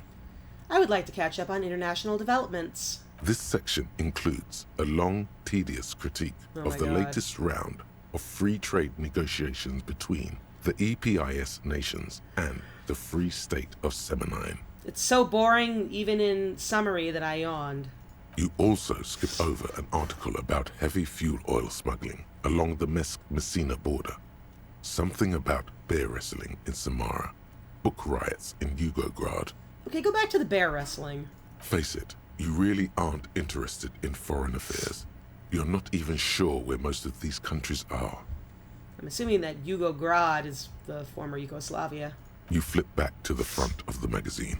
The table of contents unfolds before you. What is Kunst und Kultur? It takes a moment, but gradually it dawns on you that Kunst und Kultur must mean arts and culture. Listen, I'm taking French, not German. As you leaf through this section, you come across several reviews of recent radio plays, as well as a brief artist spotlight featuring a local artist identified only as CS. The main feature, though, is a long essay titled Tip Top Tournée, a critical Mazovian perspective. This is all extremely dull, but I'm going to read through the whole thing in the hopes of finding something of note. Read the profiles of CS. This so-called artist spotlight is really just a brief Q&A, made all the briefer by the subject's evident hostility to her interviewer. That certainly sounds like a certain delinquent youth who likes to harass you from her balcony. Yeah, I can't remember what her name is now. Crimson Skull! Hello, hello, Pantequilo. Nice to meet you. How you doing? It's going good today. Going good. How's your day going? Just a moment. What is this tip-top tournée? The actual article is Oh, I'm surprisingly glad to hear light everything's going on details, perfect. but Excellent. after skimming a page or two, you gather that it has something to do with motor carriage racing. If you don't follow it, you only ever hear about the ludicrous sponsorships and obscene death toll. Oh yeah, this game has fantastic voice acting. I love it. Alright, let's see what these communists have to say about Tip Top. You think you're settling in for a relaxing recap of the most recent season. Oh god, of course I'm maybe not. sprinkled with some nice anecdotes I'm sure this is about a terrible. few of the more colorful drivers. Instead, you find yourself skimming a 10,000-word God. feature about all the politically problematic aspects of Tip Top Tourney. So I'm reading a Tumblr article from 2015. What's wrong with Tip Top? Where to even start? For one, there's the crass commercialism of its sponsorships, and then there's the practically criminal emphasis on deadly motor crashes. Tip Top sounds like a silly kids game. It does, but apparently it's AU NASCAR. Hang on, who wrote this stuff? Oddly enough, this article has 2 bylines: Nasteb Encolada Bernal and Exilus Buka. What's so bad about sponsorships? Under capitalism, the article says, every pursuit has its price. Every pleasure, even one as elemental as the joy of racing others around a track, is reduced to an advertising opportunity. Thus, the so-called tourney becomes a competition between increasingly meaningless brand signifiers. Your discount laundry God, detergent, this is such a racing boring against a interlude. pack of Astra cigarettes, or even a frita. Sir, this is a Wendy's. Hey, Dungeon Curmudgeon. Enjoy bedtime with the kiddos. Oh, thank you for the bits. Thank you so much. Very appreciated. Thank you. That's not the right animation that's supposed to come up when people donate bits. I gotta fix that. Well, I'll deal with that later. Right. But then you get to see them crash. This is the equivalent of watching hockey for the fights. And that precisely is what's problematic about it. Were it not for the promise of random, spectacular violence, audiences would quickly lose interest. At the end of the day, it's the destruction of these 750,000 real races that you're really watching for. I'm pretty sure if I pick one of these, it'll solidify a personality trait or something, so... Wow, you're right, I really am just in it for the violence. I'm not a big fan of watching cars turn left repeatedly. You see, one cannot avoid the conclusion that Tip Top Tourney is simply the apotheosis of spectacular entertainment under capitalism. I can be really ridiculous about it, or just sincere. Kim, this article says that no one really watches Tip Top Tourney for the races. Oh, come on. Can this article read your mind? It seems to think so. A certain kind of young man reads 1 or 2 books and suddenly thinks he understands the secret structures of reality. Wow. Considering this is a fairly old game, that definitely rings true in 2024. Nice argument, but here's my counter-argument. Car goes vroom vroom. The car goes vroom vroom very fast, and sometimes car crashes. Yay! Explosion. If I had to wager, I'd say they've never even seen the inside of a motor, much less a motor race. Oh, right, this guy's a I car take whatever nerd. they write with a large grain of salt. You flip back to the front of the magazine. The table of contents unfolds before you. Oh my god, I can't wait till I'm done with this part of the game. Let's see what they mean by local concerns. Unsurprisingly, much of this section is taken up with articles declaring unqualified support for the dock workers' strike. Finally, something relevant to the story. You skim the headlines. Paint the harbor red and white. Martinez tames the wild pines. A city in revolt. First we take Martinez, then we take La Delta. Finally, there's a brief article by the writer, G. Martin, accusing the owner of the Cape Side Apartments of illegally attempting to evict certain communist No, the tenants deep voice is the simply narrator. for not having paid He's also their kind of rent. like your inner voice, I guess. One of my friends said it's almost kind of like Venom narrating for you. Oh, okay. Illegally attempting to evict certain communist tenants simply for not having paid their rent. Now, I don't like landlords, but my inner voice needs to chill. I wish my inner voice was this cool.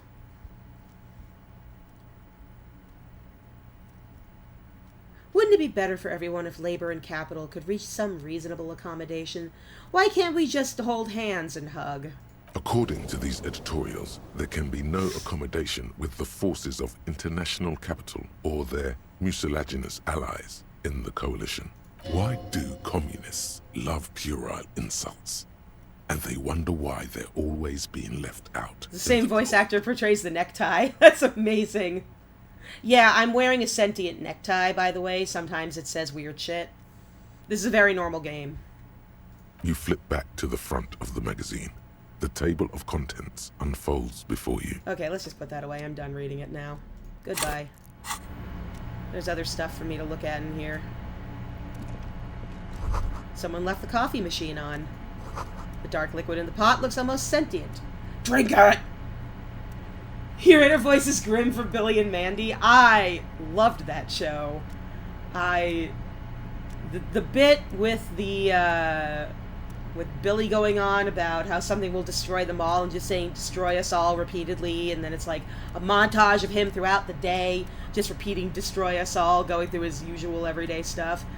That has lived rent-free in my head for like, what, it's got to be like 15 years now. With the oranges on the head. Yes, he's got the colander full of oranges strapped to his head. This makes no sense out of context, but I'm so glad you can confirm that it really happened. A standard office file cabinet. The drawers are locked. On second glance, someone has forgotten to properly close one of the drawers. It's unfortunate for the Union to just leave their paperwork laying. That's right, it was clowns that were coming to get him and they hated oranges. Let's see what's inside, he thinks. I'm gonna open the drawer. What do you got? The drawer opens smoothly. Inside is a well-organized selection Clown actually of brown got him. folders. I don't remember how the episode ended. That's literally all I remember. Just that montage of him saying destroy us all repeatedly throughout his school day. I wonder if that's available to watch anywhere. I should look for it on YouTube later or something. That's a good show. Let's browse through these folders. Hundreds of documents containing logistical data. Two kinds of transactions stand out. Materials coming into Revachol from the outside world, from Muindi, Grad, and even Ilmara. And the same materials being handed over to companies inside Revachol, Kuron, Coal City, La Delta. Oh, thank you for the Jamra follow! are listed among I the appreciate many it very districts much, and where I'm the glad you think I'm imports are being groovy. sold. Thank you so much. Welcome aboard. See, that alert worked. That alert did what it was supposed to. Let's see here. Anything interesting in here? Let's browse through these documents. It's hard to make sense of this thicket of company names, dates, quantities, Ugh, and percentages. sounds like math. You try to focus, but the lines Thank are getting you. blurry. Thank you so much. I will confess everything I have was bought off Etsy at this point, but yeah, I just kind of chucked everything together and hoped it worked out, so I'm glad you like it. Thank you very much. I've got an 83% chance of success here. Let's give it a roll. Whatever's hidden here is hidden well. Interesting. Concentration isn't enough. Only a trained accountant with a background in logistics would be able to really make sense of it. However, there is a little handwritten note stuck on the side. I can't do math either. I'm no artist either. I sing sometimes. Oh, thank you! Thank you very much for the follow, the Wizzo Fozzie. Thank you so much. An artist on Hearth. Oh, such a bad artist. You should see my art someday. It's just stick figures. Hello! Nice to meet you! Welcome aboard. Welcome to, Depressed Detective Wednesdays. Let's look at this note and see what it says. It appears to be a to-do list written in large, uneven capital letters. Who the hell would do that? Thank you. I'm glad you love it. This game's a riot. Remember, Leo, Everart's shoes. Special whirling borscht. Water Everart's plants. Sweep office floor. More banners. Okay, so you're telling me Simple Leo up there is behind this. Alright. All items on the list have been crossed out, and the note itself is crumpled. Kim. Poor Kim. I feel so bad for Kim. All we're doing is just giving this poor dude the runaround. Weenie Junior's Wednesdays? No. No. Weenie Hut Jr. used to be on Fridays when I would play Baldur's Gate 3 on, like, the easiest mode possible. That's Weenie Hut Jr. Look, Kim. A to-do note for Elizabeth Evans for Everart. Baldur's Gate! Hell yeah, I love some Baldur's Galders Thralders. One of his aides must have left it.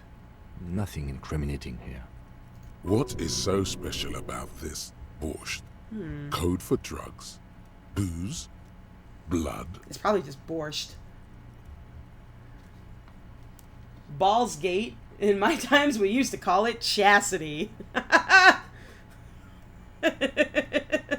Oh no. Balls Gate. Well played. Take another look at the note. Remember, Leo, Everart's shoes. Special whirling borscht. Water Everart's plants. Sweep office floor. Special whirling More borscht. banners. Interesting. Special whirling borscht. That would be the Whirling in Rags, which is the hostel where we're staying. So I'm assuming either it's actual soup, or I'll find out more at the hostel. You'll be here all weekend? It is Wednesday, my dudes. Oh, hydrate. Alright. Let me get a drinky drink.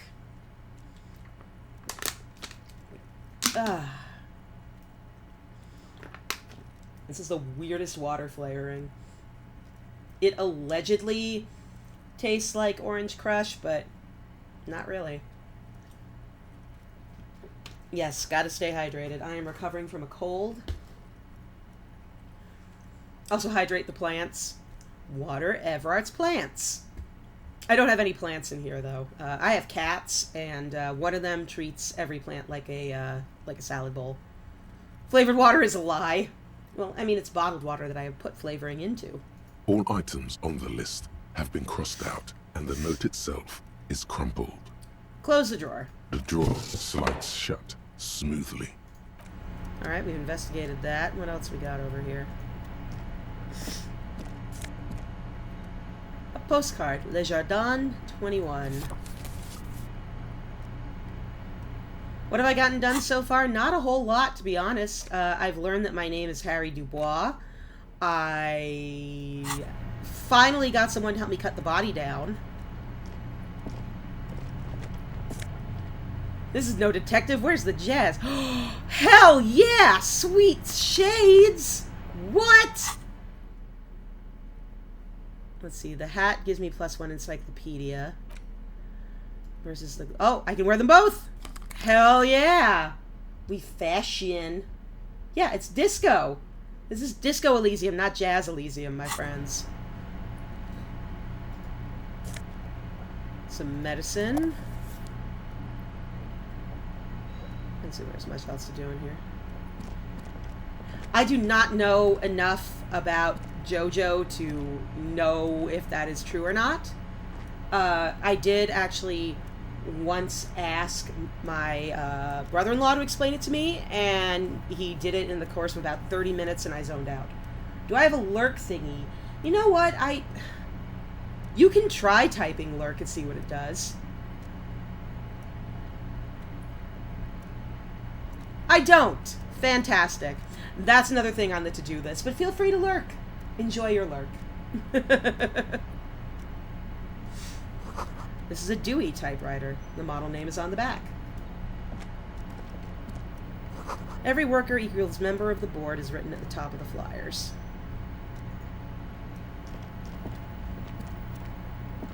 Yeah, there was a bot that I actually meant to install. Because the command you need to use in Streamlabs, but it's automatic, so don't worry. Oh, yeah. There was actually a bot I meant to install before today's stream, and even though it has been sitting there in a pinned tab in my Firefox for like a week. Yeah, I've just been forgetting. Thank you, I do appreciate it. I just started streaming in February, so I haven't really been around a whole lot, and I am still kind of getting my feet wet, especially since I just hit, affiliate. So, yeah, I'm figuring it out, it's fine. We fly by the seat of our pants here. I gotta talk to this guy, he's got a key. So, how'd you like our harbor? Labor utopia. It's but a rest area on the path leading across open plains. I like this guy. Well, thank you. Thank you for the congratulations, and thank you. It's good to know I've got some backup here. I have a couple other friends who stream, and I've been kind of watching them a little bit to see how they do things, kind of pulling bits and bobs from what they're doing and whatnot. But for the most part, it's like the Wild West out there. I don't know what the hell I'm up to. Right. You talk to the boss. It's fun though. I'm having a good time. Like men of the plain. If you have any more questions, I'm set to talk. Everett said you have the key to a door. A key, huh? What door is this key supposed to open?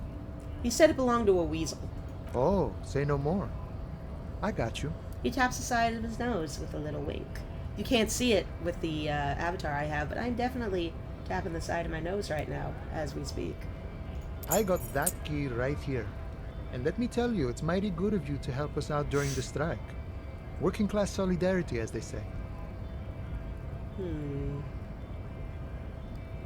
I heard something about a weasel, and it didn't sound like a local polar weasel, if you know what I mean. Wink, wink. I just want one more info. Polar weasel? Oh. I know what you mean. I'm pretty sure he's actually Occidental, though. So you're gonna be committing fratricide, my racist friend. What you're looking for is a basement door behind the greenhouse. That's behind the Whirling Rides. Okay. That's all I know. Our organization is what you call compartmentalized. Okay. Means we keep out of each other's business. Okay, but where did you get the key from? Where did you get the key from? Which accent? The janitor gave it to me. Mañanas? Nice fella. We talked about life and things that really, truly matter. Because, call me Mañana here. Yeah, I grew up in New Mexico, and he sounds like every third guy I talk to. Like, just existing in New Mexico, to be honest. None of this mess we're in. This jiving and juggling. What's it for? To feed our children, I guess. Yeah, you're in Mexico. Yep. I personally, do not speak any Spanish, and I am insanely white. But, my best friend, her family is Hispanic, and, to be honest, it sounds like her cousin Tony. Anything else I should know about this task? This weasel person? When'll be home? I'm more of a philosophical dock worker. I like to talk about the big picture stuff. Who I am, who you are, what we are fighting for. Spanish is cool. You learned again. 8 out of 10. 8 out of 10. Not bad. I just hit my 200-day streak in French in Duolingo. Whoop-de-doo. Who he is and what they're fighting for? This is interesting. Is it interesting? Ask him about the Hardy Boys. Actually, do you know anything about the Hardy Boys? Los Ardis? Los They're Ardis! an independent militant group.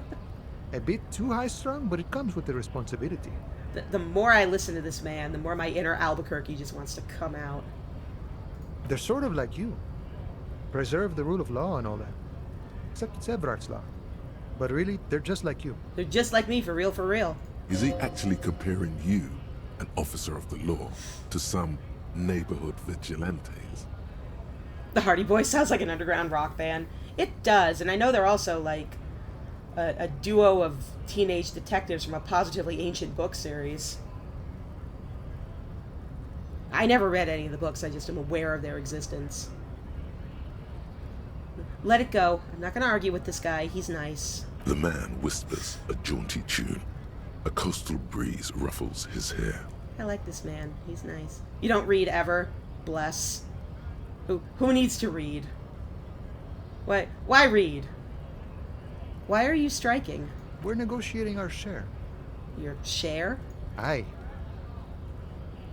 So not wages or pensions or... This stuff. They already covered. At least you got the benefits. That's something. It's not enough. Not enough to get ahead. More about keeping us in our place. I like his hair too. This guy's fantastic, just like in general. I would hang out with Call Me Mañana.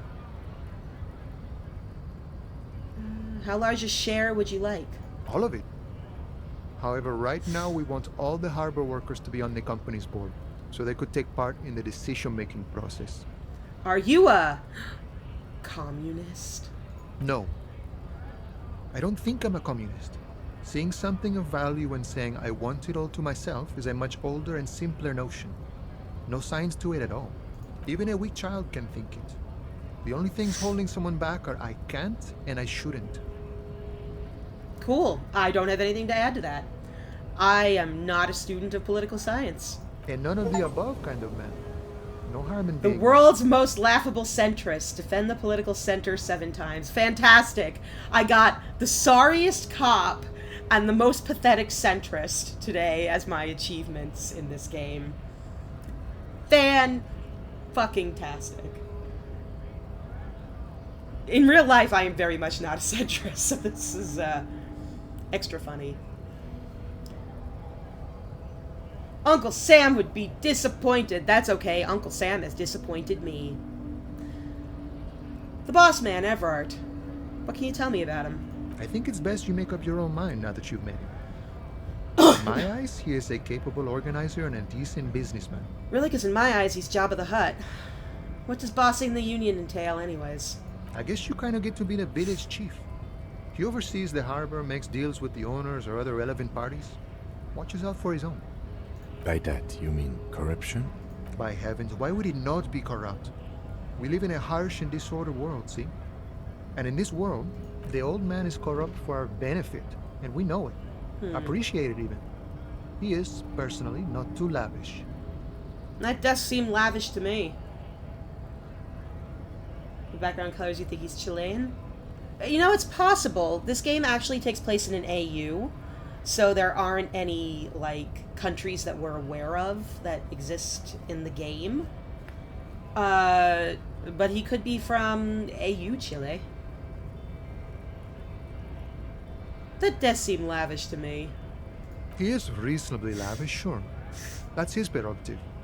It's not like you want a saintly demeanor on a corrupt motherfucker. Like, I think we're basically in, that would be a manipulative illusion. fantasy France right now. France-tasy, if you will. Besides, there are no non-corrupt systems in the world anyway. And moralism is the most corrupt of them all. Oh, God. Why did you give me that flashback? Once-ler Tumblr AUs. You know what? I feel like I brought that up in conversation somewhere, like, last week, too. The gift that just keeps on giving, isn't it? Not you would like to say. But then there's that weasel door. You seem to have spent a lot of time thinking about political situation.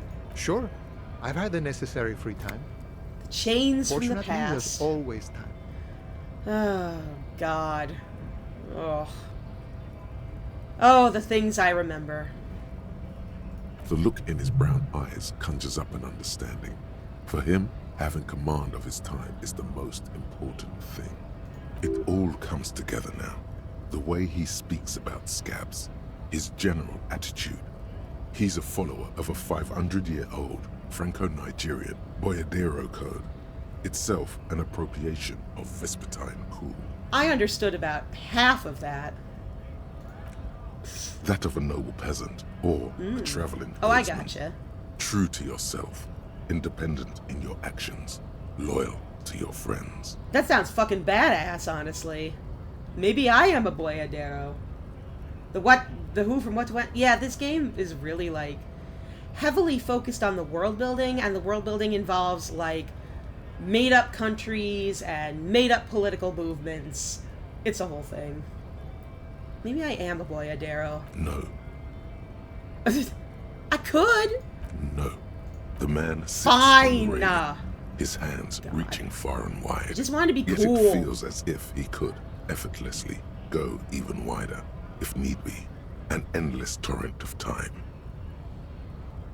Yeah, I did pick up that boyadero would be cowboy. I did pick that up.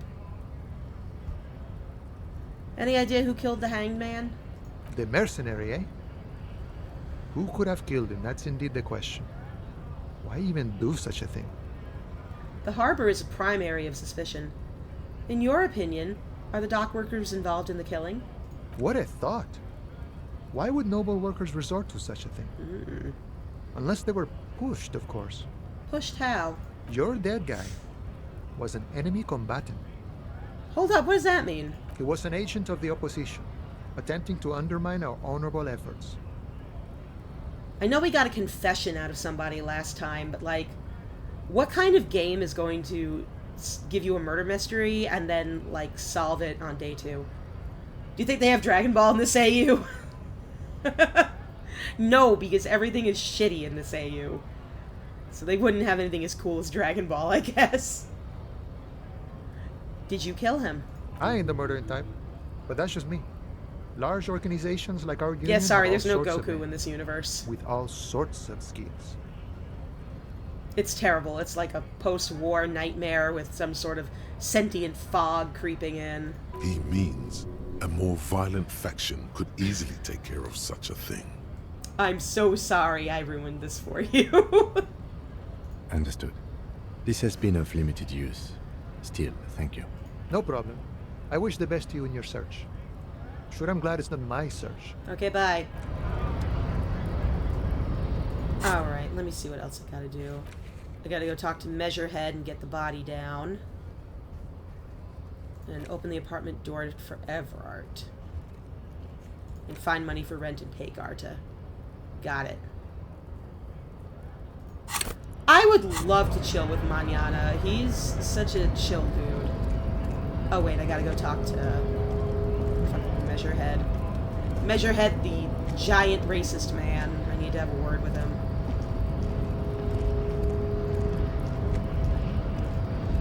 I hate this guy so much.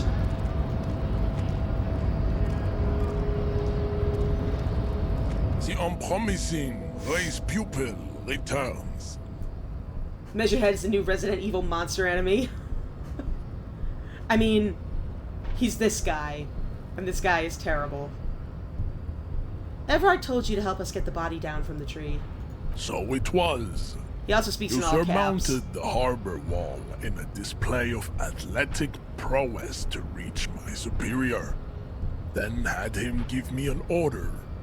I salute your cunning, and I will remove the body from the tree with my bare hands. I mean, that's not part of what I asked. His background is blue, white, and red. I don't think he's American. I don't think any of these characters are supposed to be American. This is sad France. You're so noble, Measurehead. You're so noble! Oh my god. But while I am gone, someone must stand guard on the bridge. Oh, come on. That someone needs to be you. Both of you. Ugh. That would mean you're openly showing the people that you're taking the Union's side. Yeah, the American character is going to be called Johnny Burger Pants. Yeah, absolutely. Johnny McFreedom Eagle. That means showing everyone we're taking orders from the Union. Yes. That is precisely what it means, homunculus. This is not going to happen any other way. I've made so many shitty deals with shitty characters today. I hate it. Lieutenant, what if we don't want to do that? This is the uncomfortable result of not taking it on ourselves. I can live with a compromise. Listen to your little friend. He is wise in his childlike way. You dig a hole and I break his legs. Race may yet prove I already tried to punch competition him, to my and I heroic took outlook. damage from it. Okay, fine. We'll wait while you go cut down the body from the tree. Babe, see that they stay here the whole time.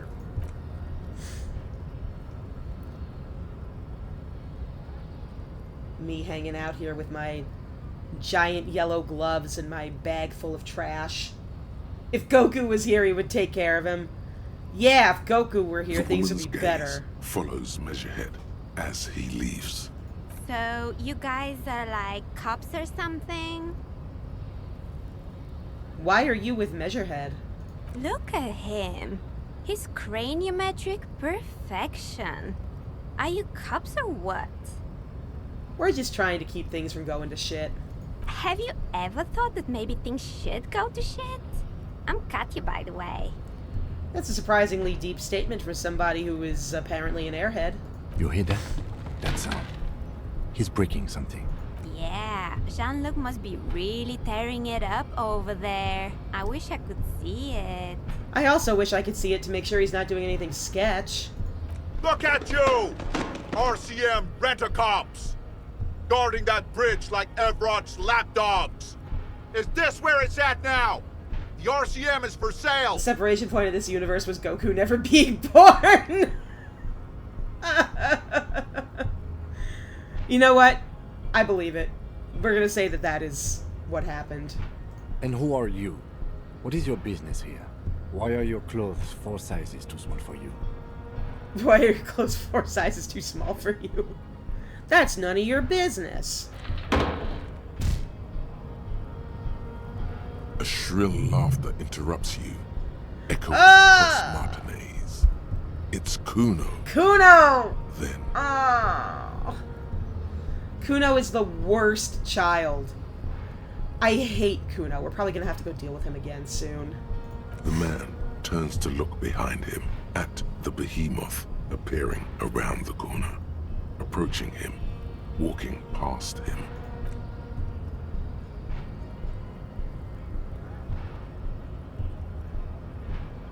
It's been snowing in Martinez, and this man is just no shirt.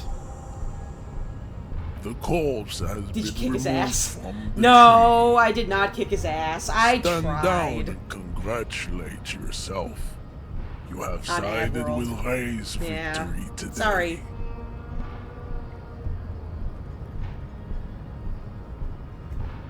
There has been no side choosing. We did what we had to do to keep order. And what you had to do was to become a Union man for all to see. I don't want to talk about a stupid race classification. Goodbye. I got a corpse to go look at.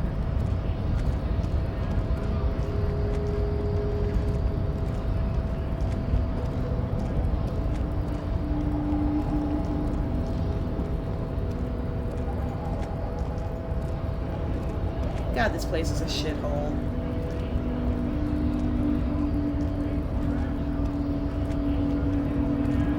And I live in, like, the sketchiest part of town, so... That's really saying something when I'm over here like, goddamn, look at this shithole.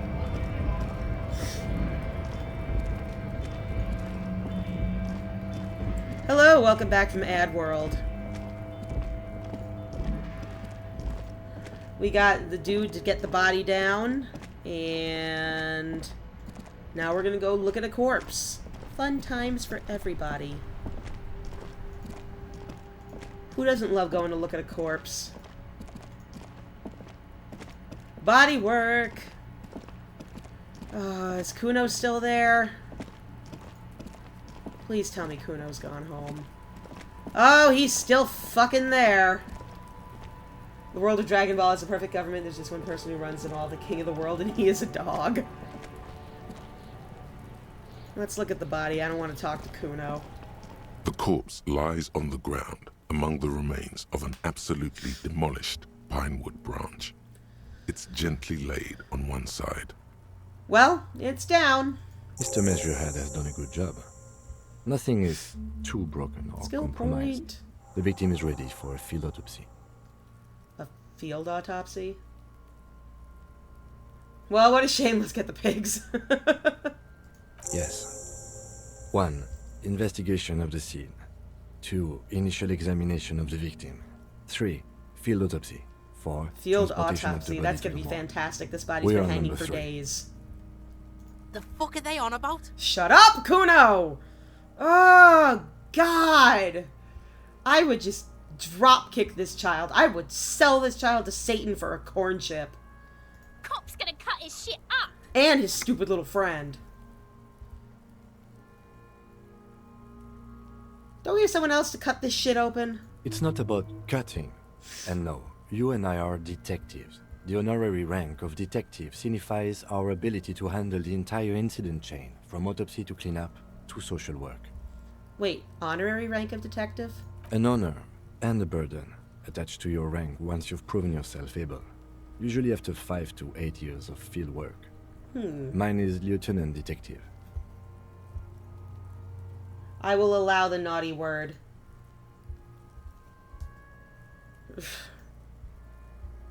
They're annoying fucks. Let's get the pigs. Well, in terms of cops, unfortunately, we are the pigs. Yes, I feel like a detective. You are. Your station would not have assigned you on this case if you weren't. Now... The lieutenant adjusts his glasses and takes Oh, this a is gonna be deep breath. unpleasant. First, what exactly is a field autopsy? Come on, officer. You know what a field autopsy is. You've done 100 of them. Clap your gloved hands. Let's get in there. There truly is a time for everything, even for yellow gardening gloves. However, they are lacking hygienically. I suggest you get in there in limited capacity. Look, I don't have my gun or my badge. Do you think I have my sterile gloves, too? Alright. I'll ask you when I need you to. For the most part, maybe I should handle the contact and you take notes?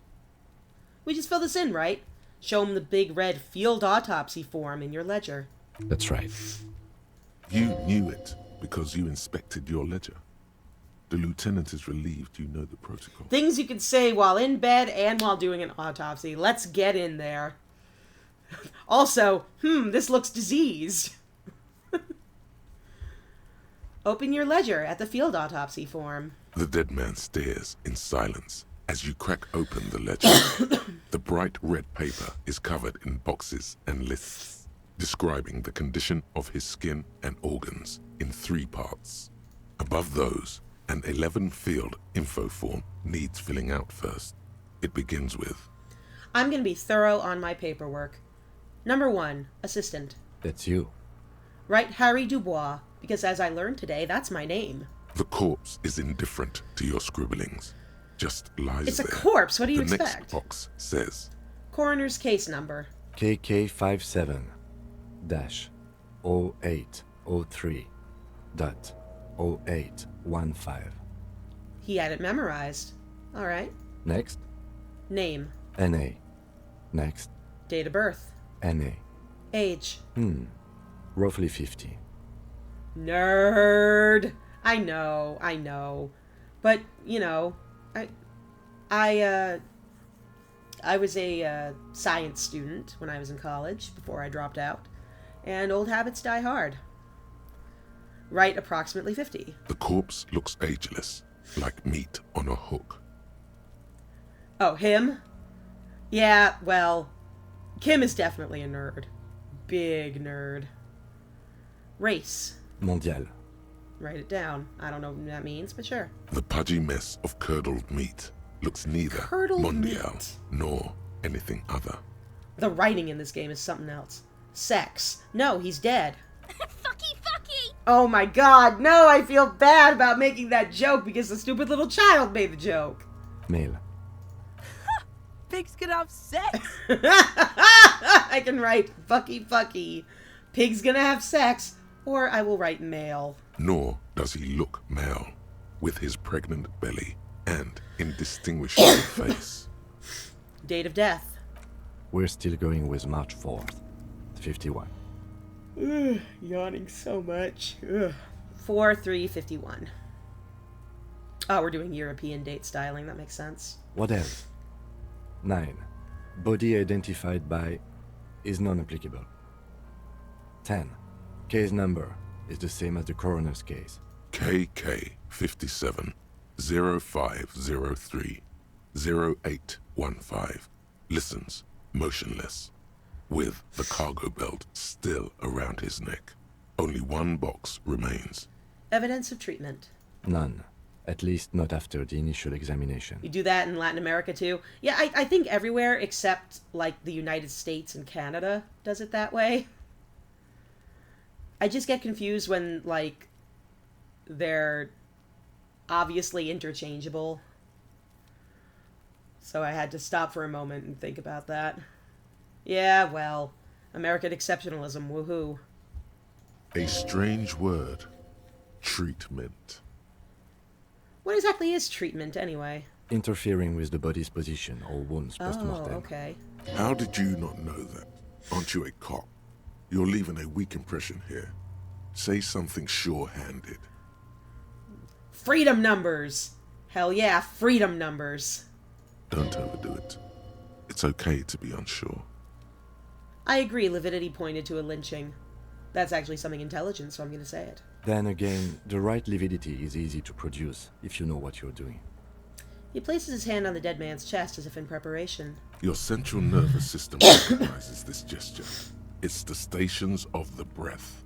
Huh. Ecclesiastic, religious in nature, a holdout from pre-DeLorean burial rites. It takes him 2 seconds to perform. Then, somewhere in Jamrock North, a small wood shed behind Rosencrantz Row, Lieutenant Nick Feuerbach puts his hand to the chest of a small corpse, no larger than a monkey. It's raining outside, like drizzle. Where does Freddy Fazbear fit in this game lore? He's hiding inside the corpse. We're going to cut it open, and Freddy Fazbear is going to do a jump scare, and then the game's going to end. Elsewhere yet, an obese female sits in a wicker chair, her silhouette bull-like against the window. Outside, Grand Coudon. The day is turning dim for Sergeant Mac Dawson. Hand extended, he approaches, to make sure she is dead more than anything else. The building is tall, 7 stories wind-wrapped in solitude. Most of the apartments are unoccupied. This was a suicide. The other, an accident. Every game should have Freddy Fazbear in it. One of my friends was streaming Five Nights at Freddy's the other night, and I just kept coming up with stupid names for it.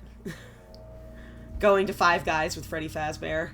And so, all across Jamrock, Coal City, GRIH, 42 deceased persons found today, 42 stations of breath. We should start the post-mortem.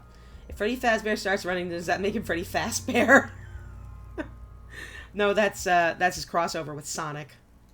The corpse cannot feel Kim's hand on his chest. It no longer meaningfully interacts with its surroundings. A thicket of boxes and lists on red copier paper tries to answer why. External examination. Summary. Clothes. The deceased wears armored boots and white briefs. The make of the briefs is Babrodine, I think. Let's see. He turns the body onto its side to check the underwear label. See, it's happening. Babrodine, yes. Inexpensive. Size M. Color white. The disappointment is palpable. The red-haired thing was expecting something more lurid. Good. I hope they're both disappointed for eternity. Write it down. The rest of the clothes have been removed post-mortem by scavengers in order to get to the victim's ceramic armor. Officers are in search of the missing pieces. Removal of the boots is left for processing. Dirty freaks. These kids are terrible. These kids are the literal worst. When am I gonna get them? Patience. After the autopsy, before the body is taken away, there will be a window of opportunity. I see. After the lieutenant has gone to sleep. I hope this has helped you, my liege. If I want the boots, I gotta wait until Kim goes to sleep. Got it. Tattoos. The upper torso is covered in a single, continuous tattoo, resembling a map of the night sky. It reaches from the right shoulder to the heart. The ink is blue and white. Send them where Dante was one time. Which circle? I'm assuming we're talking about Dante the poet and not Dante from the Devil May Cry series. I don't know. I've never played Devil May Cry. All of them. all the Dantes. Send them to where all of the Dantes were. The assistant has a color photograph of the markings to be added to the case files as document A1. The photo is taken on the scene using a Trigat Mini. Write it down. The deceased has a cargo lashing belt around his neck, tied with a hangman's knot. Color yellow. Length 3 meters. There is a buckle on the other end. Write that down. Well nourished, athletically built, measuring 1.8 meters. Generally consistent with age, about 50. Preservation is good. Ambient temperature below freezing. And yet Measurehead is still strutting around without a shirt. Reminds me of when my husband wears shorts in the snow. Body hair is light brown. Distribution is consistent with age. The deceased had male pattern baldness. Hair is combed back, short. An image of splitting the soul of 2 annoying kids and putting them into every Dante who has ever existed. Even just like random dudes named Dante.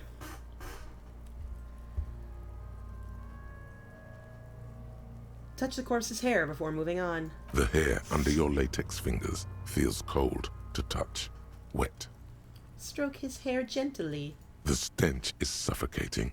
Strands of dark brown hair start sticking to the latex of the glove, like thread off a rag doll's head. Okay, I'm just gonna write that down now. Lividity is consistent with hanging. The head is congested. Contusions are present on the head, chest, and thighs. Consistent with stones thrown. Getting post-mortem. freaky Low with the velocity. body. Yeah, the stones thrown post-mortem, low velocity, that's fucking Kuno. He's been throwing stones at this dead body. Fucking low velocity. You think Kuno doesn't know what you're talking about? Velocity was fucking max. I will throw this child into the sea. Talking shit about Kuno's velocity. In addition, there are bite marks on the face, scalp, and chest. Consistent with predation. Write down, I am not editing that to say that it was high velocity. Fuck you, Kuno. Ligature mark. The lieutenant produces a small folding knife. With the other hand pulling on the belt, he starts cutting into the polyester. The stench is horrid. After a while, it's obvious the material cannot be cut. The kid has a crush. That kid is... The steel wiring. There's too much of it. We need to remove the belt so we can get to the ligature mark. You got just the right tool for that. The chain cutters. Good thing we got these chain cutters. Pull them out. Always good to think ahead. Now... He points to the rope squeezing the dead man's neck. We need to cut the belt to see the ligature mark below. Carefully. With as much precision as you can. See? My pig is gonna fuck his head off. No, he ain't. Your pig's a boring fuck. I'm gonna look for a good spot to cut and ignore the fucking children. The belt is equally tight around the whole circumference of his neck, swelling over the edges like white bread rising from the east. 72%? Give it a shot. After some deliberation, you sink the cutters into the knot tying the belt together. You squeeze the rubber. Thank you for handles stopping together, by, Pantakio. sweat It's good to forming see on you, the brow. and hope to see you again. Hope you have a good night. I'm nowhere close to solving the mystery. I wish. Alright. Push down. Snap. Oh, there we The go. knot is slashed. Another cut and the belt falls apart like a flower bouquet, revealing the dead man's neck and the dark red ligature mark around it. The rope rises to a point, leaving a gap in the ligature mark. The suspension point is in the back of the neck. The lieutenant has kneeled closer, running his finger along the dark red groove, until there's a gap. As it ought to. This is where its grip on the curdled meat is gentlest, pulling up. Hemorrhaging is observed on the skin, above and below the ligature mark. The mark is well pronounced, consistent with a drop from 1 or 1.5 meters. Write it down. Chest is intact, normal contour. Abdomen is protuberant. Pelvis intact. Genitalia... Oh, he's pulling down the underpants. I'm sure the children are gonna speak up. No! It's gonna happen, see? I fucking knew it! This is clearly what they've been waiting for, ever since the autopsy began. The lieutenant is trying to make it as boring as possible. Genitalia is male and unremarkable. No evidence of injury. I'm just gonna write it down and move on. I don't want to give these kids literally anything. Back is symmetrical and intact. Upper and lower extremities are intact, but asymmetrical. There are combat injuries on the right hand, thigh, and hip. Bullets have bitten little pieces out of him. It must have been excruciating, especially the hip. Before you is a temple of pain that knew little tenderness in life. That's sad. In addition, I see smaller, residual scars, too numerous to count, covering about 30% of his skin. This is the body of a soldier, a mercenary. We have a real museum here. Of battles, wars. Write it down. Last item. Hands. He takes the man's right hand in his, inspects it, and then moves on to the other hand. I'm gonna look at the hand too. His flesh is cold, icy. Pleased to meet you. Oh. Where are you from and what's your name? My name is... I'm only fucking with you. I know where you're from. From Cappadocia. And your name is Il Corbo. What can I do you for, Il Corbo de Cappadocia? Pleasure's all mine. Tell me, are you a temple of pain and a stranger to tenderness? You get me, Kobo. I feel like you were once, for tenderness and kisses yourself, but then shit went south and now you're ahead of even me on the pain front. We should do this more often. Be close like this, I mean. Hands are clean. No sign of injury from struggling. Were we expecting any? I was. Maybe I'm just not seeing them. Honestly, No this defensive stench is wounds. making it hard for me to think at the moment. Working so close to the fumes coming from the corpse must be hard. You realize suddenly that the lieutenant has been barely keeping it together these past 2 items. Write it down. Ooh. That's all for the external.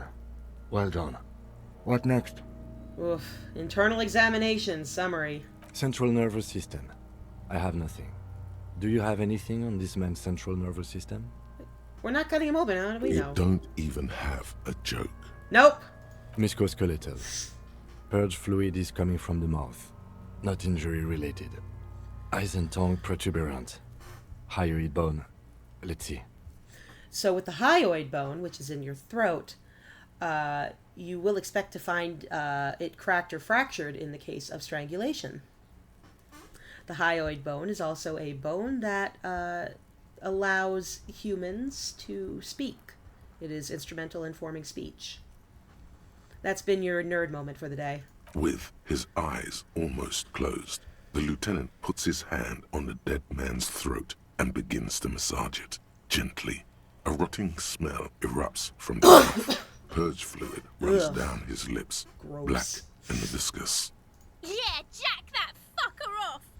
Shut up! The hyoid bone is fractured. Mm-hmm. The rest of the musculoskeletal system is intact.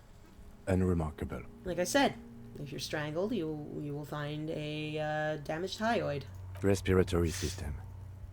Back hunched as if in prayer, he begins to pry open the dead man's jaws. He stops to exert more force. Both hands are used. Oral cavity shows no lesions. The victim has received dental implants, possibly after a combat wound. Mouth swollen. Hemorrhaging present in mucosa of the lips and mouth. Wonder if you can use the dental implants to help ID him. From here, it looks as though the clown-faced man is screaming. The tendons of his jaw are torn apart. Hyoid ripped from the force of the lieutenant's hands. Look inside the dead man's mouth. No scream, no sigh of relief rises from the darkness inside. It's humid there. Sickly sweet air, unlike anything living. You feel like you're about to throw up again, straight in that mouth of his. No, you don't. You can keep it in. You can keep anything in. Look deeper inside. You manage to suppress the contractions trying to enter your stomach. All it takes is concentration. Through it, you see nothing but darkness. More meat and darkness. There are ancient mysteries down there, Kobo. Don't like that. Ask me later. Hemorrhaging present in mucus. Lieutenant repeats impatiently. He lets go of the jaws. The mouth snaps shut before you. I will write it down. Hepatobiliary. NA. Why, don't we have anything? Are you a hepatobiliary expert? He looks at the corpse's stomach with a mixture of tiredness and disgust. I don't think so. Neither am I. Right, NA. Same for toxicology and serology, NA. Both? Unless you have untapped reservoirs of knowledge there? The completionist in me wonders if there's still something we could do. Like a toxicology screening? At this stage, I doubt processing will find anything, even if he was brimming with cocaine. But still, you should add a request. Brimming with cocaine. Brimming with it! Right, NA, and add toxicology requested. Cardiovascular. The body exhibits heavy lividity. Blood has gathered in the hands, feet, and neck. Hypostasis is visually consistent with the hanging. Write it down. Gastrointestinal. He breathes a sigh of relief. This is the last field on the list. He looks around, to the ground, the pool of feces there. Digested semi-solid food in stomach. Voila. He touches the corpse's bloated lower abdomen, briefly. Write it down, and we're going to keep the voila. What's next on the list? Descriptions of injuries. Summary. Let's see. We have bite marks, contusions on the head and chest, and a ligature mark encircling the neck. You'll need 3 fields. Leave a 4th one too. What's the 4th injury field for? Nothing. Just in case. Bite marks. Head, chest, and scalp bite mark injuries. Predation by birds has caused damage to the body. Odontologist does not need to be consulted. And your opinion, officer? Non-fatal, post-mortem. Agreed. Next injury? Contusions. So, the scalp bleeds from a post-mortem head injury, a stone. The injury does not have the rim of an early inflammatory response. The perpetrator on the scene has confessed to causing it post-mortem. I will throw Kuno into a volcano. At maximum velocity, fucko! Into a volcano! Has confessed to causing it at maximum velocity. The lieutenant's admission has caused great gratitude in Kuno. He is silent with it. Coagulated blood sticks to his scalp and chest, where the countless stones have hit the dead man. Beneath, the description of injury. 2 boxes. Non-fatal, post-mortem. Right. Next. Ligature mark. A dark red abraded ligature mark encircling the neck, with a gap on the nape measuring, let's say, 7 centimeters. The hyoid bone is fractured, the cervical column intact. I see hemorrhaging on the skin, above and below the ligature mark. Depth of the mark, 1 centimeter. No signs of clawing on the neck. No signs of clawing, interesting. Below the note, 2 customary boxes wait to be ticked. The man's head jerks to the side. The ring around his neck is visible. Non-fatal, post-mortem. I don't think the hanging is what killed him. Lieutenant falls silent abruptly. He is deep in thought, eyes fixed on the bright red ring around the dead man's neck. Why do you say that? I'm serious. I don't think this was the injury that killed him. Okay. Why don't you think it was fatal? Why weren't his hands tied? A big man like this, I would tie his hands when marching him to the gallows. Honestly, I'm not sure there weren't marks on his wrist. That part got blurry for me. The stench. But you are right, I was ready to call this. Now I think we should leave it empty, at least for the time being. Let's wrap this up. I pronounce this field autopsy over. First, how did it go? It was an irregular field autopsy. We did not establish cause of death, which is supposed to be the goal of an autopsy. But, personally, I do not see this as a parameter for success.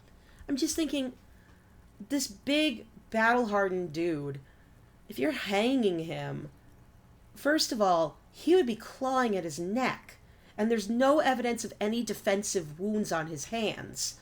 Like, to me, I mean, look, I just read a lot of true crime, but to me, that means he was brought here after death and hanged.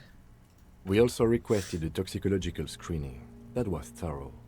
The results should arrive in a couple of weeks, if we are lucky. I will not hold my breath. What else? We were thorough with the list of injuries, too. We described them all in detail. What is there to say? Given the circumstances, it was a professional field autopsy. Take a closer look in his mouth. Interesting. Oh yeah, well done, Master Detective. Maybe a drink is in order? Perhaps a drink is in order. Later, I mean. Now, you see, that worries me. You will die if you drink. You know that, don't you? You are proving a useful detective. The organization would miss you. Please get yourself together. The lieutenant from Precinct 57 thinks. What now? I need a copy of that autopsy form. Then I will drive him to Faubourg. Rip out a copy of the autopsy pages. For processing. He looks at the dead man one more time, then at the slip of red paper in his hand, then at the corpse again. He's thinking, did I miss something? Perception. Search the body one more time, thoroughly. You run your hands over the victim's cold body, his limbs, his torso with its swollen organs. Maybe you should be more thorough. Look at his pants. You pull down his breeches. Marbling is present around the crotch. The penis has shrunk, crawling halfway back inside him. There is nothing mysterious or I didn't think there noteworthy would be. here. Can't get enough of that dick. Do you think we missed something? You can't shake the feeling that there are more secrets concealed in the flesh before you. Yes, there's something we're not seeing. Okay, well, we are in livor mortis here. He is disintegrating. We need to refrigerate the body if we want to conduct another examination, and we need to do it fast. Okay, where do we find a fridge for the body? Hey, wasn't there a giant ice bear sarcophagus? Oh! Why, yes, there was. It was massive. Red eyes glowing in the dark. Why, yes, there was. Now, detective, I've rarely been disappointed by the size of a giant ice bear fridge. But I think we should still take a look at it first. Make sure it's big enough before we carry him over. Let's move. With every hour, whatever we are looking for in the deceased will become harder to find. The man is decomposing visibly now. The lieutenant adjusts his glasses and takes a deep breath. Alright, let's go take a look at the fridge. But first, fridge victim's body or send it to processing. We're going to put it in the fridge. I've got some thoughts I need to think about here. I'm not even going to bother with the advanced race theory.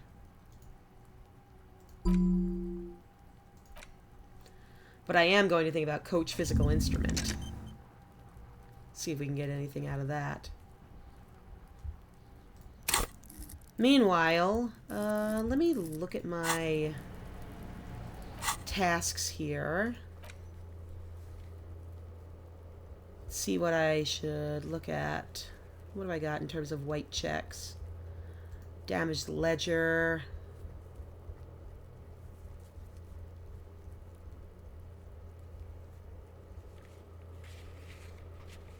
Let's take a look at that damaged ledger. I can take a look at it again and see if I can figure anything out with it.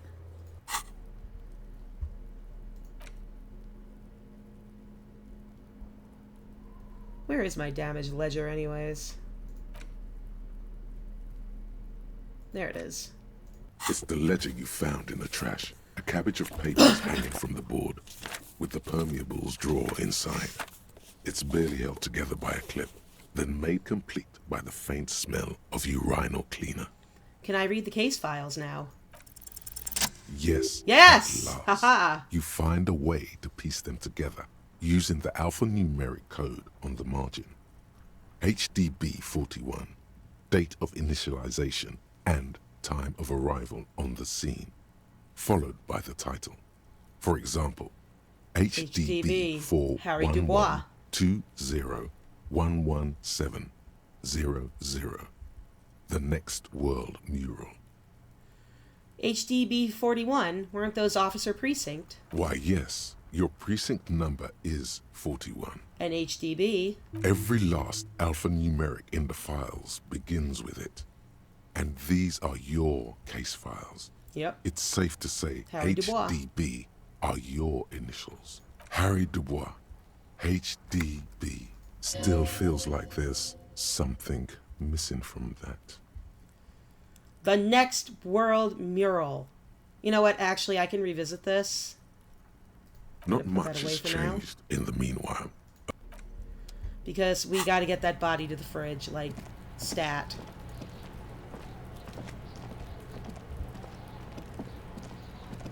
I hope Kuno has a fucking heart attack.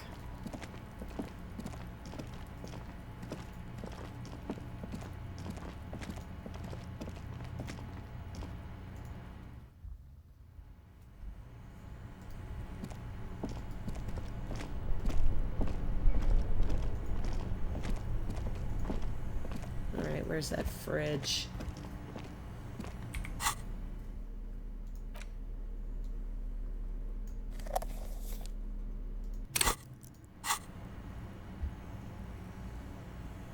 Where is that damn fridge? No, it's in here somewhere. Here it is. I believe it's currently unplugged. The bear's eyes are dead and empty. Ice inside the fridge, slowly melting. Yep. The power has been cut off. It's certainly an eccentric choice, but it's more than big enough and cold enough. Honestly, it's perfect. All we have to do is plug the fridge back in. Alright. And that's the red cable, I believe, so we will go back over here to the power, wherever that is. I think it's back here somewhere. Like near the door, I think. Yes, here it is. Both cables are unplugged from the breaker box. Plug in the red The cable. giant electric mammal awakens. The dead body is going to be safe in the embrace of its cold innards. I'm so happy! Found a use for Great. something. The owners of this building will just have to keep paying for the electricity sucked up by this monstrosity a little longer. Let's return to the fridge.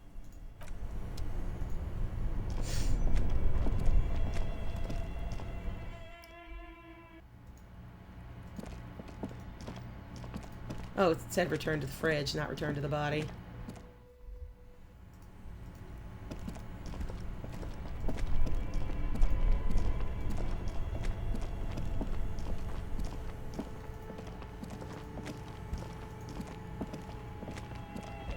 I'm very excited that I found a use for the The fridge. bear's eyes are still glowing red, watching over all the ice cream wrappers hidden inside its belly. The fridge is plugged in now. Will you help me with the body, Kim? Of course. I'll take the head, you take the feet. It's not going to be the easiest thing in the world, but we'll manage. The two of you. Easily. Okay, let's do this. The body is heavier than you expected and stinkier. It takes half an hour to get it down to the butcher, then 10 more minutes to stuff it into the fridge. The lieutenant takes a step back to admire your handiwork. Beautiful. A dead body in a nice bare fridge. This is some of the best police work I've ever done. You've definitely earned a drink after this. Perhaps even some pagan rites. Really? You think it's good work? No, not really. Look at that. What have we done? We stuffed a dead body in a nice bare fridge. This story does not leave this room. He means it. He doesn't want to be the ice bear cop. We did our best with the means at our disposal. Did we though? Okay, maybe we did. At least we've stopped the body from decomposing further. Now you can conduct another inspection under controlled circumstances. Inside the icy realm of the ice bear fridge, the corpse stands slumped, waiting. Search the body one more time thoroughly. You touch the dead man's body. Ew. His skin is cold, light blue and silvery in the light of the fridge. You still have no idea where to begin, or what to even do with him. It'll come to you sooner or later. At least he's safe here until then.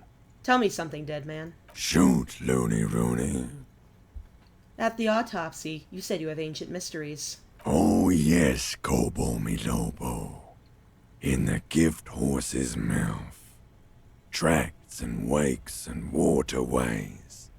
Ancient materials buried. Alright. It's all right. Oh yeah, just a small gulp away. My beloved Kobo. A small gulp away. I'm trying to look more in his mouth, but I can't seem to. How do you like it in the fridge? I like it a lot, brother. This really is your finest hour. You're a genius. A regular Copperangelo. I can't get the damn compartment in my ledger open. The blue heart. Oh, that's good shit. You'll love it. Just press down and fuck it open Oh my like God. you always do. That voice shift took me by surprise. Fuck it hard. Copopo the clown. He means force. It'll work. Come back later, Copo. Amuse yourself with my frank manners and my memento mori features. If possible, also, see me in your dreams. Search the body one more time. You Fuck's touch sake. the dead man's body. His skin is cold, like... It'll come to you sooner or later. At least he's safe here until then. Okay, well, what if I take another point in perception? Then what?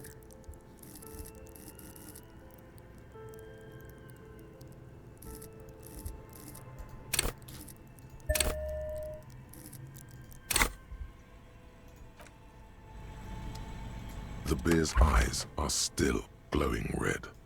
It's guarding your arm Aha! reaches out and your eyes Yes! close, as if by their own volition. Got it. It's dark all around. You feel cold, dead flesh through the latex glove. It's right under the palm of your hand. What is this?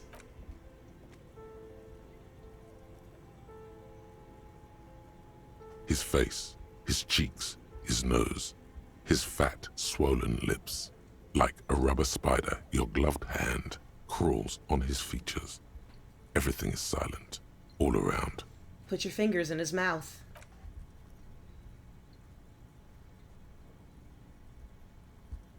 The oral cavity is cold and moist. A ball-like tongue attaches itself to the base of the mouth, lolling around like a scallop. You're on the right track. Open your eyes and look. A vision of black and dark red death, pried open by your hands and studded with teeth. Looks like he's laughing. Death fumes rising from his throat. And there, in the back of his mouth, above the bell of the uvula, right in the soft palate, you see a hole, barely visible to the human eye. It is swollen shut. Interesting. almost vanished. No larger than 0.4 centimeters in radius. The edges appear darkened. Say fuck yeah. Mm-hmm. Keep going. Touch it with your finger, gently. A black trickle of liquid runs into his throat from the wound. Put your finger in the wound. Your index fits right in there. A tight tunnel of flesh opens up. Tissue damage. Wide enough for 2 fingers. As you push both in, you reach through his mouth, right into his brainstem. Hello, Peaches and Crime. Good to see you. We're sticking our hand in a corpse's mouth today. That's what we're doing. Brainstem? Yes, that's what this part is called. You've seen the drawings. You've studied them. Feel around first. The basal ganglia feels clumpy. What entered here has torn apart his reptilian complex. I knew the hanging wasn't the cause of death. The funk soul brother at the back of his head has gone The funk soul brother. Push deeper. Your yellow fingers slide into the remains of the limbic system. There is no resistance. It's gelatinous. The slug-like structures are damaged too. The tearing extends deep into both hemispheres. That's not good. The undulations of the limbic system have ended. All is quiet. There's a cavity cut right between the hemispheres. The lieutenant answers with the sound of his pen on paper. Push deeper. Your fingers are all the way in now, reaching toward the inside of his skull. The cavity goes further, but the entry wound isn't wide enough for the Maybe rest that was of your hand a to follow. gunshot? All the muscles in your body harden. Time to Enter him. This is kinky all of a sudden. Wriggle in. Your fingers reach toward his skull. His cerebral cortex feels like jelly. Cold jelly. Strange fluid streams down your wrist as you push deeper until you feel it on the tip of your finger. I touched an embalmed brain once. They do kind of feel like jelly. Ice cold serrated metal. Aha! Its edges cut right through the latex and into your finger. The pain is barely noticeable under the adrenaline rush. I feel a solid object right under the skull. Can you get to it? Inspect the skull first. There's a tiny crack, a protrusion in the cranium, right in the back of his head. Your finger must be pointing straight at it from the inside. The object that is in there stops just short of the skull, in the encephalus, knocking this tiny fracture into the cranium. We have the makings of a very small exit wound here. Alright, fish it out. Yeah! Who doesn't love autopsy time? You pick the object between your index and middle finger. Feels sharp, like metal. You press your teeth together. Your jaw is clenched. All you need to do is just... slowly pull your fingers out. The inside of the head feels cold and smooth, like a glove. Sweat dripping down your brow. Careful not to lose the prize between your fingers. With a plop, your hand emerges from the mouth. The garden glove is covered in blood right up to the wrist. Between your fingers, a small flower. A blossom made of lead. Interesting. A bullet. The lieutenant puts a small bag marked evidence under it. Drop it in. The bullet falls in the bag, leaving a smattering of blood on the plastic. He raises the bag under his eyes and says, A non-calibre. Rifle. Some kind of brittle alloy. Fractured on impact. Keep it, Lieutenant, as a gift. I mean, it's evidence, but keep it. No, you deserve it. We can log it later. The lieutenant drops the bag in your hand. It feels light. We need to add an item to the injury list. Injury number 4. Oval entry wound with an abrasion color. Soft palate, back of mouth. High velocity. Temporary cavity in brain tissue. Small exit wound on the occiput. How does that sound? Sounds about right. Opinion, fatal injury. Goddamn right. And one last thing. We can now fill in injury number 3. Ligament mark. Opinion non-fatal. Post-mortem. Treatment. The ligament mark, the fractured hyoid bone. It was all treatment. Yes, and the belt around his neck. The hanging. Even dragging him to the yard. All of it was done after this man was already dead. Dead, dabba-doop-doop! Agreed. I have had my doubts about this since you told me he was doing something else at the time of his death. I don't have that kind of intuition. I don't usually trust it. But it made me doubt. There have been other signs too. Small things. Find the bullet before you get right fooled. not to assign hanging as cause of death, as the perpetrators expected we would. No such luck for them. We didn't fall for it, he thinks. There's pride in there. Who would do this? That's for us to find out. But this, it will make finding them just a little easier. Why would anyone do this? To hide something. The real killer? The real motivation? What really happened here? I think I need to wash myself. Oh, you really do. I am glad to hear you say that. Your room in the Whirling in Rags should come with a bathroom. Be sure to make use of it in the evening. Maybe the bullet holds more answers. Yes, we should take a closer look at it. I am certain it has more to tell us. This little thing could reveal much about the weapon that shot it. What happens next? We bag the corpse and carry him to the holding pen of my kinema. I can transport him to processing myself, but I will be gone for the rest of the day. You'll be gone? What should I do in the meanwhile? Work on the case. Tend to personal matters. Try not to do anything too dangerous. An officer needs backup in a neighborhood like this. I'll leave that choice to you. And one more thing. Great work, detective. The word lingers in the air of the basement. Far away, ice cream makers are buzzing, and the sea wind blows outside. Detective. After you bag the corpse, Lieutenant Kitsuragi will leave the party until tomorrow morning.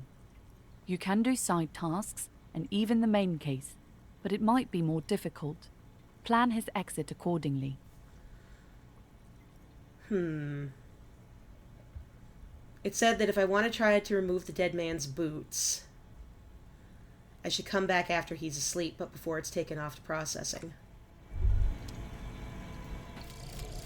Coach physical instrument. Wait, how did you know all those hammer throw techniques? How do you know how to hold a discus? Or the world youth record in discus? Something doesn't add up here. This mushy thing between your ears didn't know the name of the city you're in, but it comes loaded with trivia about the correct chin position of a shot-put ball. Could it be that? Shut up, namby-pamby. This train of thought ends abruptly. It's leg day. Straighten your rhombus muscle. Straighten your rhombus. Versus skins. Take your shirt off, Namby. Your skins. Physical instrument +2 if I take off my shirt. Sure, why not?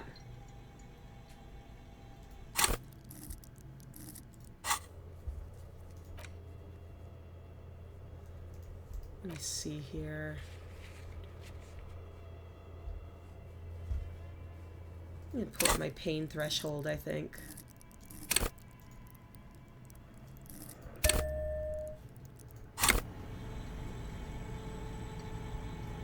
And while I'm here, I've got about 10 minutes left in the stream, so let me take a look at the evidence, the bullet. The bullet is safely sealed away in a plastic bag bearing the RCM stamp. Kim has filled out the label on the bag with the item number, case number, and date and location the bullet was found. Beside his orderly handwriting, the bullet looks especially sad, like a tiny, shriveled head of cauliflower. What can I do with you, Bullet? What? I said, what do I do with you, Bullet? Well, if I was the bullet, which I'm not, I would say find the weapon that shot me. Good idea. If we find who owns it, we will have likely found who used it, possibly to kill our victim. Considering my gun is lost, I have a very bad feeling about where that is going. In conclusion, the more we know about this bullet of yours, the better. Feel the bullet through the bag. The squashed bullet has some sharp edges where the jacket has split open. It feels cold, even through the bag. Inspect the bullet closer. The jacket of the bullet is made of a yellowish metal. It has blossomed out to reveal a dark grey core. The base of the bullet is close to 5 millimeters in diameter. Look at the jacket. You can just about make out a few striations near the base of the bullet. Little hairlines, linear. It feels standard. And the core? It's quite destroyed. Some of the fragments are still lodged in the wound. What can you say about the bullet so far? It's a jacketed bullet, close to 5 millimeters in diameter. A jacketed bullet. Okay. It would have been shot from a military-grade breech-loading rifle, not from a muzzleloader, like those typically found on the streets of Martinez. I'm looking for a pistol, not a rifle, so... Even the RCM uses ordinary unjacketed conical bullets. This is strange. Very strange. Interesting. I like this, officer. Strange means unique. Unique means incriminating. We need to find the gun that shot it. Something tells you that won't be any time soon. This'll have to be one of those epic tasks that's open for a while. Well, we'll give it a shot. Why not? Try to determine what kind of weapon shot this. You can't remember what happened last week. What makes you think you're going to remember arcane firearm models? The bullet has nothing more to say.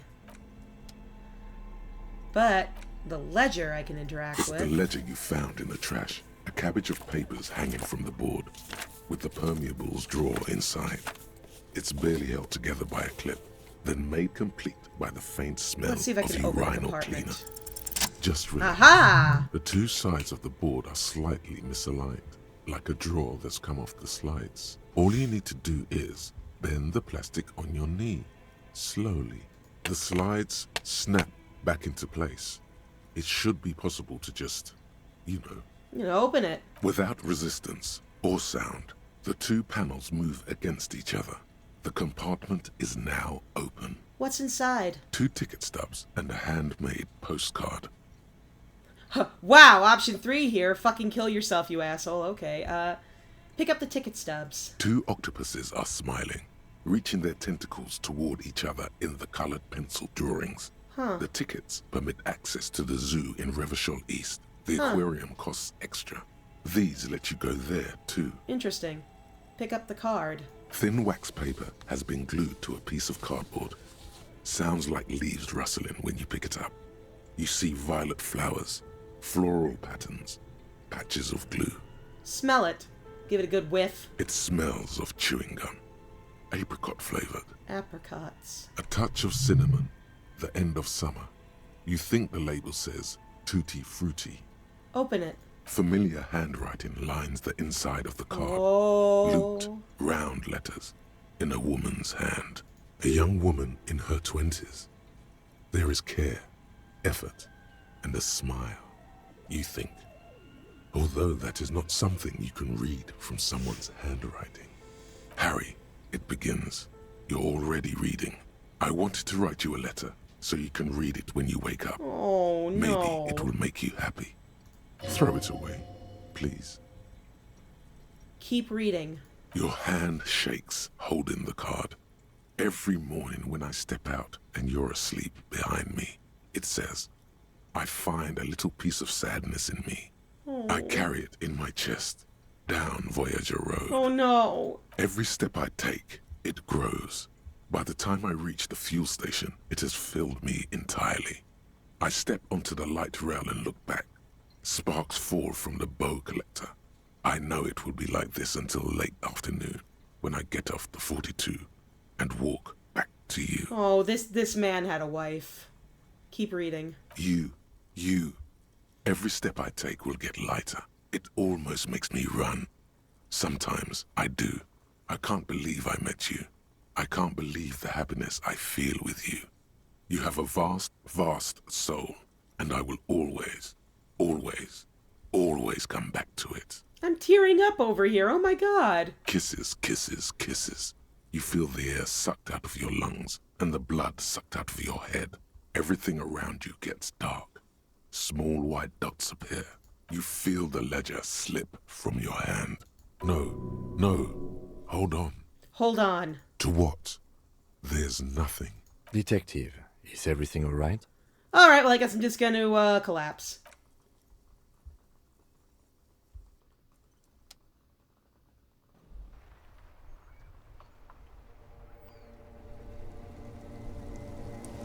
Okay.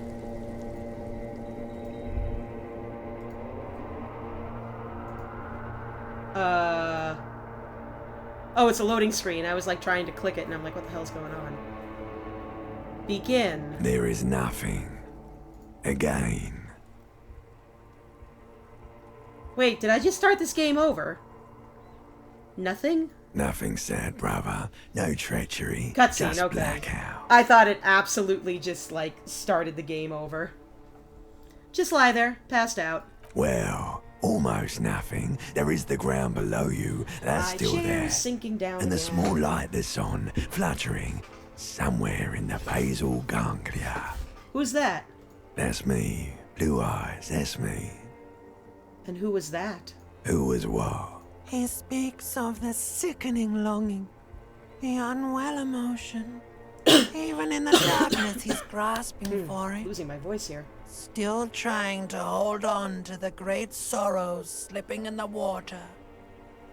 Slimy. Yeah, that's the stuff. Here in the paleo-mammalian cortex, we call it the shadow. Because it's always there. Was that the X something? The... Bloated corpse of the past resurfacing. No, it was beautiful. Beautiful. Believe me, stupid ape. Its lack of beauty was not the problem. So where is Voyager Road? There is no Voyager Road. There are no roads, no houses, no lights in the windows. It's all on pause. I'm sinking down in my chair again as we speak. So my name appears to be Harry. Your name is fuck all. It certainly ain't Harry. Then what is it? Your name is passed out on the ground, dragged around by one of the other evil apes. They're taking you somewhere. Enough. Just lie there, motionless. You think they would let you? Until you disintegrate into biomolecules? No. Someone is breathing on your face now, inspecting your pupils, stupid idiot. What is that? It's cold. Yes, they're pouring something on you. It's in you. And It's delicious. Glowing lights on a dashboard emerge out of nothingness. Where am I? In the upholstered cabin of Lieutenant Kitsuragi's motor carriage, seated in the driver's basket. The air is thick with leatherworks and heavy fuel oil. Cold water runs down your chin. Drink. Water. Drink. The water is cold, silvery, the stuff of life itself, as it pours down your parched throat. The pounding in your head recedes. The darkness parts. Drink. You haven't drunk water in 2 days. Did you know the human body is not made to survive on alcohol alone? Oh, that's fair. You need a secondary form of hydration. Listen, don't tell me how to live my life. With greedy gulps, you down half a liter of cold water. Some of it spills on the driver's seat. The lieutenant pays no heed to it. What happened? I should ask you the same. You were reading your paperwork. Then you passed out. I carried you to my kinema to take you to a hospital. Then you came to. How long was I out? 10 minutes, maybe.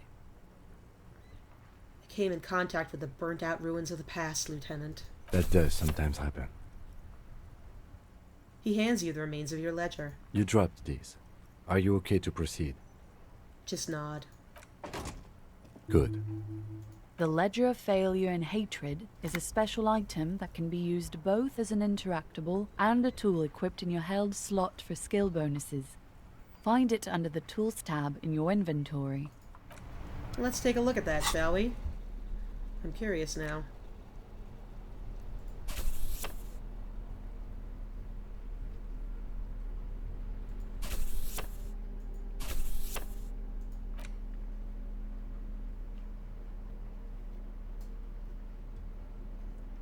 It's the ledger you found in the trash. A cabbage of papers hanging from the board. Okay, I'm gonna put that away for now, then. White Morning. I'll have to wait until I level up again to figure out White Morning.